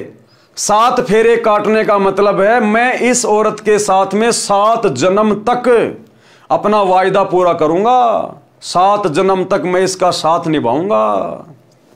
नालायकों, हमने तो इसी जन्म में सतलोक जाना, तुम एडवांस में 7 जन्म की काल के लोक में बुकिंग करवा रहे हो। तो कोई मूर्ख भगत होगा, मंद बुद्धि भगत होगा, जाहिल भगत होगा जो रमेणी में 7 फेरे लेगा, चक्कर काटेगा अपने गुरुजी की फोटो के सामने। उसी समय सीता जी को सभा में बुलाया गया तथा घर से निकलने का आदेश दे दिया। कारण भी बता दिया। सीता जी ने विनय भी की कि हे स्वामी, आपने मेरी अग्नि परीक्षा भी ली थी, मैं भी आत्मा से कहती हूं रावण ने मेरे साथ मिलन नहीं किया। बताओ, रामचंद्र जी को हकीकत का पता था कि सीता पाकशाप है, अग्नि परीक्षा हो चुकी थी, फिर भी उसने अपनी औरत को घर से बाहर निकाल दिया। अपनी औरत का भी नहीं हुआ तो सोचो भाई, आज ये 10-20 लाख रुपए का राम मंदिर बना के हैं, और मुंह में तानसेन ठूस के और जय श्री राम का लाल लाल झंडा लेके और गाड़ियों के पीछे कट्टर सनातनी लिख के जय श्री राम लिख के चलने वालों, जब तुम्हारे ऊपर आपत्ति आएगी तो तुम तो उस रामचंद्र के लगते क्या हो? तुम तो उसके रिश्तेदार भी नहीं हो, रिश्तेदारों के रिश्तेदार भी नहीं हो। जब वो अपनी औरत का सगा नहीं हुआ, अपनी औरत के साथ में जिसने धोखा कर दिया, दगा कर दिया, तो तुम्हारा कहां तक साथ निभाएगा? इसलिए अपना मोबाइल उठाओ और सच्चे राम की कथा सुनो, सतगुरु रामपाल जी के सत्संग। सीता जी ने प्रार्थना भी की कि हे स्वामी, आपने मेरी अग्नि परीक्षा भी ली थी। मैं भी आत्मा से कहती हूं, रावण ने मेरे साथ मिलन नहीं किया। कारण था कि उसको एक ऋषि का श्राप लगा था कि यदि तू किसी पर स्त्री से बलात्कार करेगा तो तेरी उसी समय मृत्यु हो जाएगी। अब भाइयों और बहनों, रावण को यह श्राप भी कबीर भगवान सतगुरु रामपाल जी ने दिलवाया, क्योंकि सीता भी इसी भगवान की आत्मा है और मालिक को पता था कि सीता के जीवन में इस प्रकार की आपत्ति आएगी। और रावण तो राक्षस है, वो तो दुष्ट है, वो मानेगा नहीं। तो परमात्मा ने पहले ही सीता को बचाने के लिए, उसके पतिव्रता धर्म को खंडित होने से बचाने के लिए पहले ही रावण को श्राप दिलवा दिया। देखो, ऐसे ये परमात्मा अपनी आत्माओं की सुरक्षा करता है, रक्षा करता है। जो निकम्मी आत्माएं एक बार भी इनकी शरण में आ जाती हैं और किसी कारण से भक्ति मार्ग पर नहीं टिक पाती हैं, और जब तक उनके पास वो भक्ति धन होता है तब तक परमात्मा इस प्रकार से उनकी रक्षा करता रहता है। और जिस दिन उनका भक्ति धन समाप्त होगा, फिर चाहे राम हो, चाहे कृष्ण हो, चाहे सीता हो, चाहे राधा हो, 84 लाख योनियों में गधे कुत्ते सूअर की योनियां भोगते डोलेंगे। फिर ये यदि पर स्त्री की सहमति से मिलन करेगा तो ऐसा नहीं होगा, जिस कारण से रावण मुझे छू भी नहीं सका मिलन के लिए। हे प्रभु, मैं गर्भवती हूं, ऐसी स्थिति में कहां जाऊंगी? रावण जैसे व्यक्तियों का अभाव नहीं है। रामचंद्र जी आदेश देकर सभा छोड़कर चले गए। रामचंद्र जी अपना आदेश सुना के सीता की बात नहीं सुनी, सभा छोड़ के चले गए। तो वर्तमान में रामचंद्र जी के जो फॉलोवर हैं, भाई अपने भविष्य के बारे में पहले सोच लेना। श्री रामचंद्र जी आदेश देकर सभा छोड़कर चले गए। कहते गए कि मैं निंदा का पात्र नहीं बनना चाहता, मेरे कुल को दाग लगेगा। अब उस समय तो निंदा का पात्र होने से बच गया, अपने कुल पे दाग लगाने से बच गया, लेकिन ये कथा बन गई। अब दुनिया से कैसे बचेगा? आज पूरी दुनिया में निंदा का पात्र हो गया, आज पूरी दुनिया में दाग लग गया श्री रामचंद्र जी के चरित्र के ऊपर। क्या ऐसे होते हैं मर्यादा पुरुषोत्तम? कहते हैं मर्यादा पुरुषोत्तम श्री राम। ये मर्यादा है अपनी गर्भवती औरत को घर से बाहर निकालना। देखिए, आज कोई रामचंद्र जी का फॉलोवर निकालो अपनी औरत को, अपने किसी पड़ोसी के कहने से अपनी गर्भवती औरत को आज निकाल के दिखाओ ना कोई। अगर उस समय मान जाता सीता की बात तो केवल अयोध्या में ही निंदा का पात्र होता, लेकिन आज तो पूरी दुनिया में निंदा का पात्र बन गया, पूरी दुनिया में। रामचंद्र जी आदेश देकर सभा छोड़कर चले गए। कहते गए कि मैं निंदा का पात्र नहीं बनना चाहता, मेरे कुल को दाग लगेगा। आज कौन सी शाबाशी मिल रही है? और 2028 के बाद देखना क्या शाबाशी मिलेगी, जब पूरी दुनिया में ये सतगुरु रामपाल जी भगवान की ये कथाएं जाएंगी, पूरी दुनिया में सतगुरु रामपाल जी भगवान की भक्ति होगी, तब देखना असली दाग तो उस समय लगेगा जब पूरा संसार जानेगा ये झूठी राम कहानियां। सीता जी को धरती भी पैरों से खिसकती नजर आई, आसमान में अंधेरा छाया दिखाई दिया, संसार में कुछ दिनों का जीवन शेष लगा। सीता अयोध्या छोड़कर चल पड़ी, मुड़ मुड़कर अपने राम को तथा उसके महलों को देखने की कोशिश करती रही, और दूर जंगल में जाकर ऋषि वाल्मीकि जी की कुटिया के निकट थक कर गिर गई, अचेत हो गई। ऋषि वाल्मीकि स्नान करने के लिए आश्रम से निकले, सामने एक युवती गर्भ अवस्था में अचेत पड़ी देखकर निकट गए। अब भाइयों और बहनों, उस ऋषि की कुटिया के पास सीता को भेजना ये भी कबीर परमात्मा सतगुरु रामपाल जी भगवान का ही आशीर्वाद था, क्योंकि परमात्मा ने उस आत्मा की रक्षा करनी थी। अपने आश्रम से औषधि लाए, सीता जी के मुख में डाली। गर्मी का मौसम था, ठंडे जल के छींटे मुख पर मारे। अब ये बातें भला कौन लिख सकता है कि जिस समय सीता जी अयोध्या छोड़ के और जंगल में गई थी और अचेत होके गिर गई थी, वो गर्मी का मौसम था। ये बातें वही लिखेगा जो अपनी आंखों से देख रहा है सब कुछ। तो सतगुरु रामपाल जी भगवान लिख रहे हैं, भाई समझ जाओ कौन परम शक्ति है ये। सीता जी के मुख में डाली। गर्मी का मौसम था, ठंडे जल के छींटे मुख पर मारे। उसी समय सीता जी सचेत होकर बैठ गई। ऋषि ने नाम और गांव पूछा तो बताया कि नीचे पृथ्वी ऊपर आसमान। आगे कुछ बताने से इनकार कर दिया। ऋषि दयावान होते हैं। कहा बेटी संसार तो स्वार्थ का है, धन्यवाद कर परमात्मा का, तू मेरे आश्रम में आ गई। बेटी मुझे अपना पिता मान और मेरे पास रह। सीता जी श्री वाल्मीकि जी के आश्रम में रहने लगी। ऋषि ने भी बात आगे नहीं बढ़ाई। परमेश्वर कबीर जी जो त्रेता युग में ऋषि मुनिंद्र जी के रूप में लीला करने आए थे, हनुमान जी से मिले। क्योंकि हनुमान जी भी अयोध्या छोड़ के चले गए थे। जैसे पहले पहाड़ों पे बैठे थे वैसे जाके बैठ गए। हनुमान जी से मिले, सत साहेब बोला। हनुमान जी ने राम राम कहा तथा खड़ा होकर ऋषि जी का सत्कार किया तथा एक पत्थर पर स्वयं बैठ गए। दूसरे पर ऋषि जी को बैठने के लिए आग्रह किया। दोनों ने स्थान ग्रहण कर लिया। हनुमान जी ऋषि जी को पहचानने की कोशिश करने लगे। ऋषि जी ने कहा क्या सोच रहे हो हनुमान? मैं वही ऋषि हूं। मेरे आश्रम में वानर ने सीता जी का कंगन घड़े में डाला था। उसमें अन्य कंगन भी वैसे ही थे। हे हनुमान वह कंगन कैसा रहा? हनुमान जी को पहचानते देर नहीं लगी और ऋषि जी को प्रणाम किया। हे ऋषि जी आपका कैसे आना हुआ? परमेश्वर कबीर जी मुनिंद्र ऋषि के रूप में उन्होंने कहा हे पवन पुत्र मैं आपको भक्ति ज्ञान कराने आया हूं। यानी देखो भाइयों और बहनों किस प्रकार से परमात्मा सो छल छिद्र करता है अपनी आत्माओं को अपनी शरण में लेने के लिए। शुरुआत में धर्मदास जी ने क्या कहा कबीर परमात्मा को कि मैंने सुना है कि आपने त्रेता युग में हनुमान जी को भी अपने शरण में लिया था। हे भगवान वो तो रामचंद्र जी का वो तो कट्टर भगत था, उसको शरण में लेना तो सूर्य को पूर्व की बजाय पश्चिम से उदय करना है। आपने कैसे शरण में लिया उसको? तो ये सारा खेल खेला परमात्मा ने, सारा खेल खेला परमात्मा ने। सीता के द्वारा हनुमान जी को बेइज्जत करवाया इस कबीर भगवान ने, ताकि हनुमान जी वहां से खिन्न होकर नाराज होकर वहां से अयोध्या छोड़ के चल पड़े। क्योंकि उसी समय हनुमान जी कबीर परमात्मा मुनिंद्र जी की बातों पे यकीन कर सकते थे, उनकी बातें सुन सकते थे, सृष्टि रचना को सुन सकते थे। अयोध्या में यदि आराम से रहते, मौज मस्ती में रहते, सीता उनको कुछ ना बोलती, तो हनुमान जी के सिर से श्री रामचंद्र जी का भूत कभी भी नीचे नहीं उतरता और कभी भी वो परमात्मा की बातें नहीं सुनता। तो कहते सो छल छिद्र मैं करूं अपने जन के काज। तो कबीर परमात्मा ने सारा सब कुछ बता दिया तो हनुमान जी को पहचानने में देर नहीं लगी। और क्या कहा फिर परमात्मा ने? मुनिंद्र ऋषि रूप में परमेश्वर कबीर जी ने कहा हे पवन पुत्र मैं आपको भक्ति ज्ञान कराने आया हूं। आप जिस दशरथ पुत्र रामचंद्र की पूजा पूर्ण परमात्मा मानकर कर रहे हो, आप धोखे में हो। जो जन्मता मरता है वह पूर्ण परमात्मा नहीं हो सकता। क्या कह रहे हैं गुरुदेव? जो जन्मता मरता है वो पूर्ण परमात्मा नहीं हो सकता। इसलिए हम सत्सेवक भाई बहन बार बार कहते हैं कि भाई अपने गुरुजी सतगुरु रामपाल जी भगवान को जन्म और मरण में मानने वाला मूर्ख भगत है, मूर्ख है। खुद गुरुजी लिख रहे हैं कि जो जन्मता और मरता है वो पूर्ण परमात्मा नहीं हो सकता। तो ये लाखों की संगत जो सतलोक आश्रमों में आ रही है, जा रही है, ज्ञान को आधार बना नहीं रही।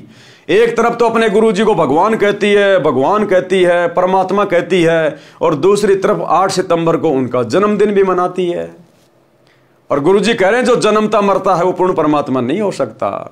तो ये बात केवल सत्सेवकों के समझ में आई है, साथ संगति वाले भाई बहनों के। तभी तो अपने गुरुजी का प्रकट दिवस मनाते हैं, जन्मदिन नहीं मनाते। 8 सितंबर को सतगुरु प्रकट दिवस मनाते हैं। आप धोखे में हो। जो जन्मता मरता है वह पूर्ण परमात्मा नहीं हो सकता। पूर्ण परमात्मा तो अविनाशी है। क्या है? अविनाशी। और हम रोज संध्या आरती में अपने गुरुजी को अविनाशी कहते हैं। अवगुण किए घनेरे फिर भी भले बुरे हम थारे, और दास को जान के निपट नादान वह बख्श दियो अविनाशी। फिर भी ये लाखों की संगत सतलोक आश्रमों से जुड़ी हुई अपने गुरुजी को अविनाशी नहीं मानती, अपने गुरुजी को जन्म और मरण में मान रही है। पूर्ण परमात्मा तो अविनाशी है। हनुमान जी ने कहा हे ऋषिवर मैं आपके वचनों से आहत होता हूं, यानी दुखी होता हूं, मेरी भावनाओं को चोट लगती है। आप अन्य विषय पर चर्चा करें। परमेश्वर कबीर जी ने कहा कि यदि कोई व्यक्ति गलत रास्ते पर जा रहा हो, वह उस रास्ते को ठीक मानकर चल रहा हो जो डाकुओं के डेरे में जा रहा है, यदि कोई सज्जन पुरुष उसको बताए कि जिस रास्ते पर आप जा रहे हो आपकी जान तथा माल को खतरा है, आगे डाकुओं का डेरा है, पहले मारते हैं फिर लूटते हैं, यदि वह व्यक्ति कहे कि आप मेरी भावनाओं को चोटिल कर रहे हो, यह कितना सत्य है। हनुमान जी चुप रहे परंतु मुस्कुराए, मानो कह रहे हो आप सत्य कहते हो। हनुमान जी के चेहरे पर शांति का चिन्ह देखकर परमेश्वर कबीर जी ने बताया कि श्री रामचंद्र जी श्री विष्णु जी के अवतार हैं। श्री विष्णु जी श्री ब्रह्मा जी तथा श्री शिव जी का पिता काल ब्रह्म है। इसी को ज्योति निरंजन भी कहते हैं। काल को इसकी गलती के कारण श्राप लगा है कि 1 लाख मानव शरीरधारी प्राणियों को प्रतिदिन खाया करेगा, 1.25 लाख प्रतिदिन उत्पन्न किया करेगा, जिस कारण से उसने अपने तीनों पुत्रों को एक एक विभाग का स्वामी बना रखा है। श्री ब्रह्मा जी रजोगुण है, जिसके प्रभाव से सभी प्राणी प्रेरित होकर संतान उत्पत्ति करते हैं, जिस कारण से ब्रह्मा को भूल से उत्पत्ति कर्ता मान रखा है। उत्पत्ति कर्ता तो पूर्ण परमात्मा है, ये पूर्ण परमात्मा। काल ने अपने दूसरे पुत्र विष्णु को कर्मानुसार पालन करने का विभाग दिया है। विष्णु शतोगुण है, काल ने तीसरे पुत्र शिव तमगुण को इन 1 लाख मानव शरीरधारी जीवों को मारकर उसके पास भेजने का विभाग दे रखा है। वह स्वयं अव्यक्त यानी गुप्त रहता है। आप देख रहे हो यहाँ कोई भी जीव अमर नहीं है, देवता भी मरते हैं, ब्रह्मा विष्णु शिव भी जन्मते मरते हैं, जो पूरी आयु जीते हैं। वृद्ध अवस्था भी सब में आती है। एक लोक ऐसा है जहां पर वृद्ध अवस्था तथा मरण नहीं है। वहां कोई रावण किसी की पत्नी का अपहरण नहीं करता। आपकी आंखों के सामने लंका में हुए राम रावण युद्ध में कितने व्यक्ति तथा अन्य प्राणी मारे गए एक सीता को छुड़ाने के लिए। आपने श्री रामचंद्र जी के लिए अपने प्राणों की बाजी लगाकर लंका को जलाया। रावण का भाई अहिरावण जो पाताल का राजा था, वह राम तथा लक्ष्मण का अपहरण करके ले गया, उनकी बलि देने वाला था। आप वहां गए और उन दोनों को जीवित लाए। आप ही बताएं, वे परमात्मा हैं।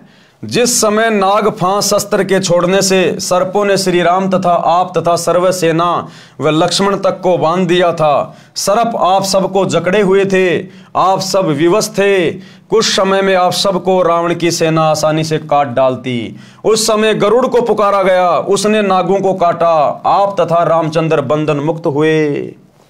यदि परमात्मा इतना विवश है कि अपना बंधन नहीं काट सकता, तो पुजारियों का क्या होगा, विचार करो।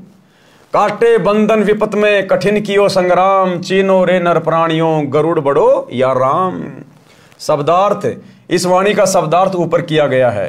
हनुमान जी ने कहा, ऋषि जी समुद्र पर पुल बनाना क्या आम आदमी का कार्य है? यह परमात्मा बिना नहीं बनाया जा सकता। अर्थात हनुमान जी कह रहे थे कि समुद्र पे पुल श्री रामचंद्र जी ने बना दिया, ये कोई सामान्य बात है क्या? क्या वो परमात्मा नहीं है?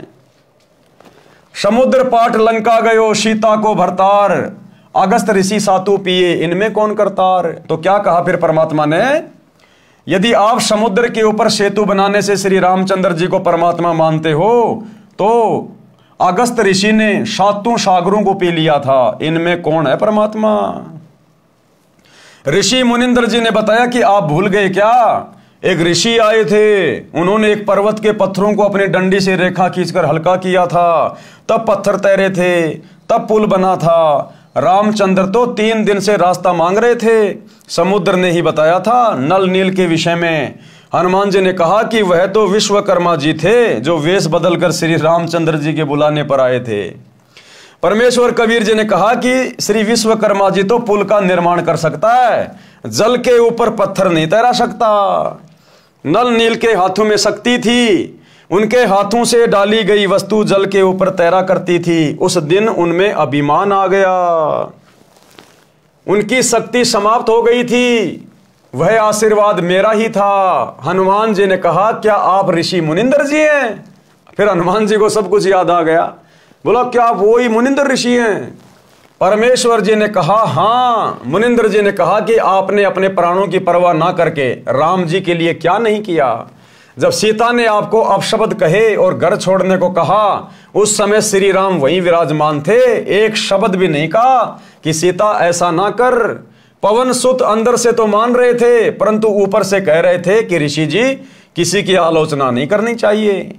मुनिंदर जी ने कहा कि सत्य कहना आलोचना नहीं होती। यदि श्री रामचंद्र और सीता के अंदर अच्छे इंसान वाले गुण भी होते, अब भाइयों और बहनों भगवान की बातें तो बहुत दूर है, गुरुदेव ने स्पष्ट कर दिया उनमें तो एक अच्छे इंसान के भी गुण नहीं थे श्री राम और सीता में।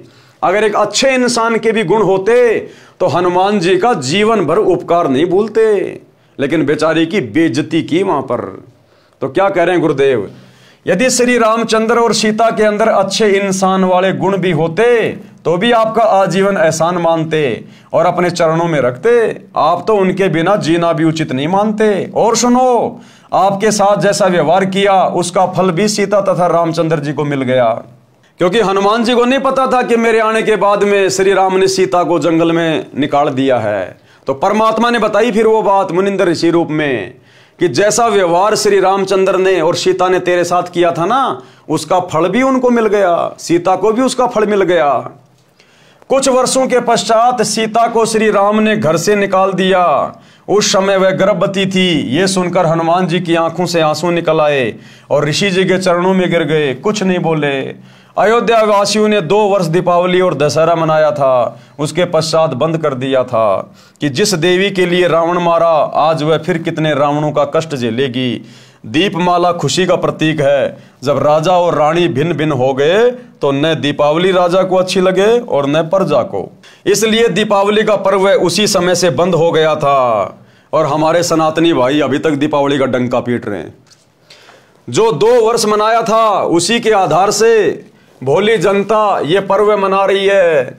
इसी प्रकार दशहरा तथा रावण दहन की परंपरा चली आ रही है। यदि किसी के घर पर किसी जवान की मृत्यु हो जाती है तो वह परिवार तथा रिश्तेदार कोई त्योहार नहीं मनाते। हनुमान जी ने कहा, प्रभु परमेश्वर की चर्चा करो। कबीर परमेश्वर जी ने सृष्टि रचना सुनाई। सत्य कथा सुनकर हनुमान जी गदगद हुए। सतलोक देखने की प्रार्थना की। परमेश्वर आकाश में उड़ गए। हनुमान जी देख रहे थे। कुछ देर अंतर ध्यान हो गए। हनुमान जी चिंतित हो गए कि अब ये ऋषि कैसे मिलेंगे। इतने में आकाश में विशेष प्रकाश दिखाई दिया। हनुमान जी को दिव्य दृष्टि देकर सतलोक दिखाया। ऋषि मुनिंद्र जी सिंहासन पर बैठे दिखाई दिए। उनके शरीर का प्रकाश अत्यधिक था। सिर पर मुकुट तथा राजाओं की तरह छत्र था। कुछ देर वह दृश्य दिखाकर दिव्य दृष्टि समाप्त कर दी। मुनिंद्र जी नीचे आए। हनुमान जी को विश्वास हुआ कि यह परमेश्वर है, सतलोक सुख का स्थान है। परमेश्वर कबीर जी से दीक्षा ली, अपना जीवन धन्य किया, मुक्ति के अधिकारी हुए। इस प्रकार पवित्र आत्मा परमार्थी स्वभाव हनुमान जी को परमेश्वर कबीर जी ने अपनी शरण में लिया। परमार्थी आत्मा को संसार तथा काल के स्वामी भले ही परोपकार का फल नहीं देते, परंतु परमेश्वर ऐसी आत्माओं को शरण में अवश्य लेते हैं, क्योंकि ऐसी आत्मा ही परम भगत बनकर भक्ति करते हैं। ऐसी आत्मा, हनुमान जैसी आत्मा ही परम भगत बनकर फिर भक्ति करते हैं और मोक्ष प्राप्त करते हैं। सांसारिक व्यक्ति जो परमार्थी को धोखा देते हैं वे आजीवन कष्टमय जीवन व्यतीत करते हैं। श्री रामचंद्र जी को अंत समय में अपने ही पुत्रों लव तथा कुश से पराजय का मुंह देखना पड़ा। सीता जी ने उनके दर्शन करना भी उचित नहीं समझा। देखते देखते पृथ्वी में समा गई। इस गलानी से श्री रामचंद्र जी ने अयोध्या के पास बह रही सरयू नदी में छलांग लगाकर अपनी जीवन लीला जल समाधि लेकर समाप्त की। अंत में नदी में डूबकर दुखी होकर श्री रामचंद्र जी ने अपने जीवन का एंड कर लिया। और देखो भाई और बहनों, अब हनुमान जी को मनुष्य जन्म मिलेगा। अब हनुमान जी ने जितना बलिदान, जितना त्याग श्री रामचंद्र जी के लिए किया और त्रेता में परमात्मा की शरण में आ गया था, भक्ति का बीज उसने डलवा लिया था। अब उस हनुमान जी का जन्म इस कलयुग की पिछली पीढ़ी में होगा या हो गया होगा। परमार्थी हनुमान जी को निस्वार्थ दुखियों की सहायता करने का फल मिला। परमात्मा स्वयं आए, मोक्ष मार्ग बताया, जीव का कल्याण हुआ। हनुमान जी फिर मानव जीवन प्राप्त करेंगे। क्या कह रहे हैं गुरुदेव? हनुमान जी फिर मानव जीवन प्राप्त करेंगे। तब परमेश्वर कबीर जी उनको शरण में लेकर मुक्त करेंगे। उस आत्मा में सत्य भक्ति बीज डल चुका है।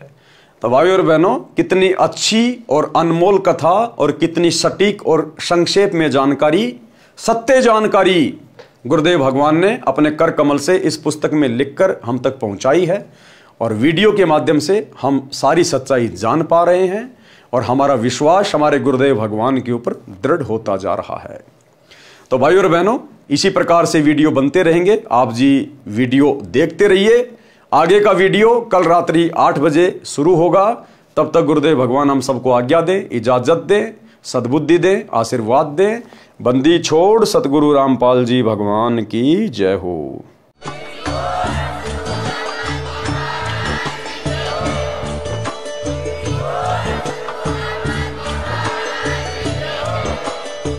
भाई जो गुरु बचन पे डट गे, कट गे फंद 84 के, कट गे फंद 84 के, कट गे फंद 84 के।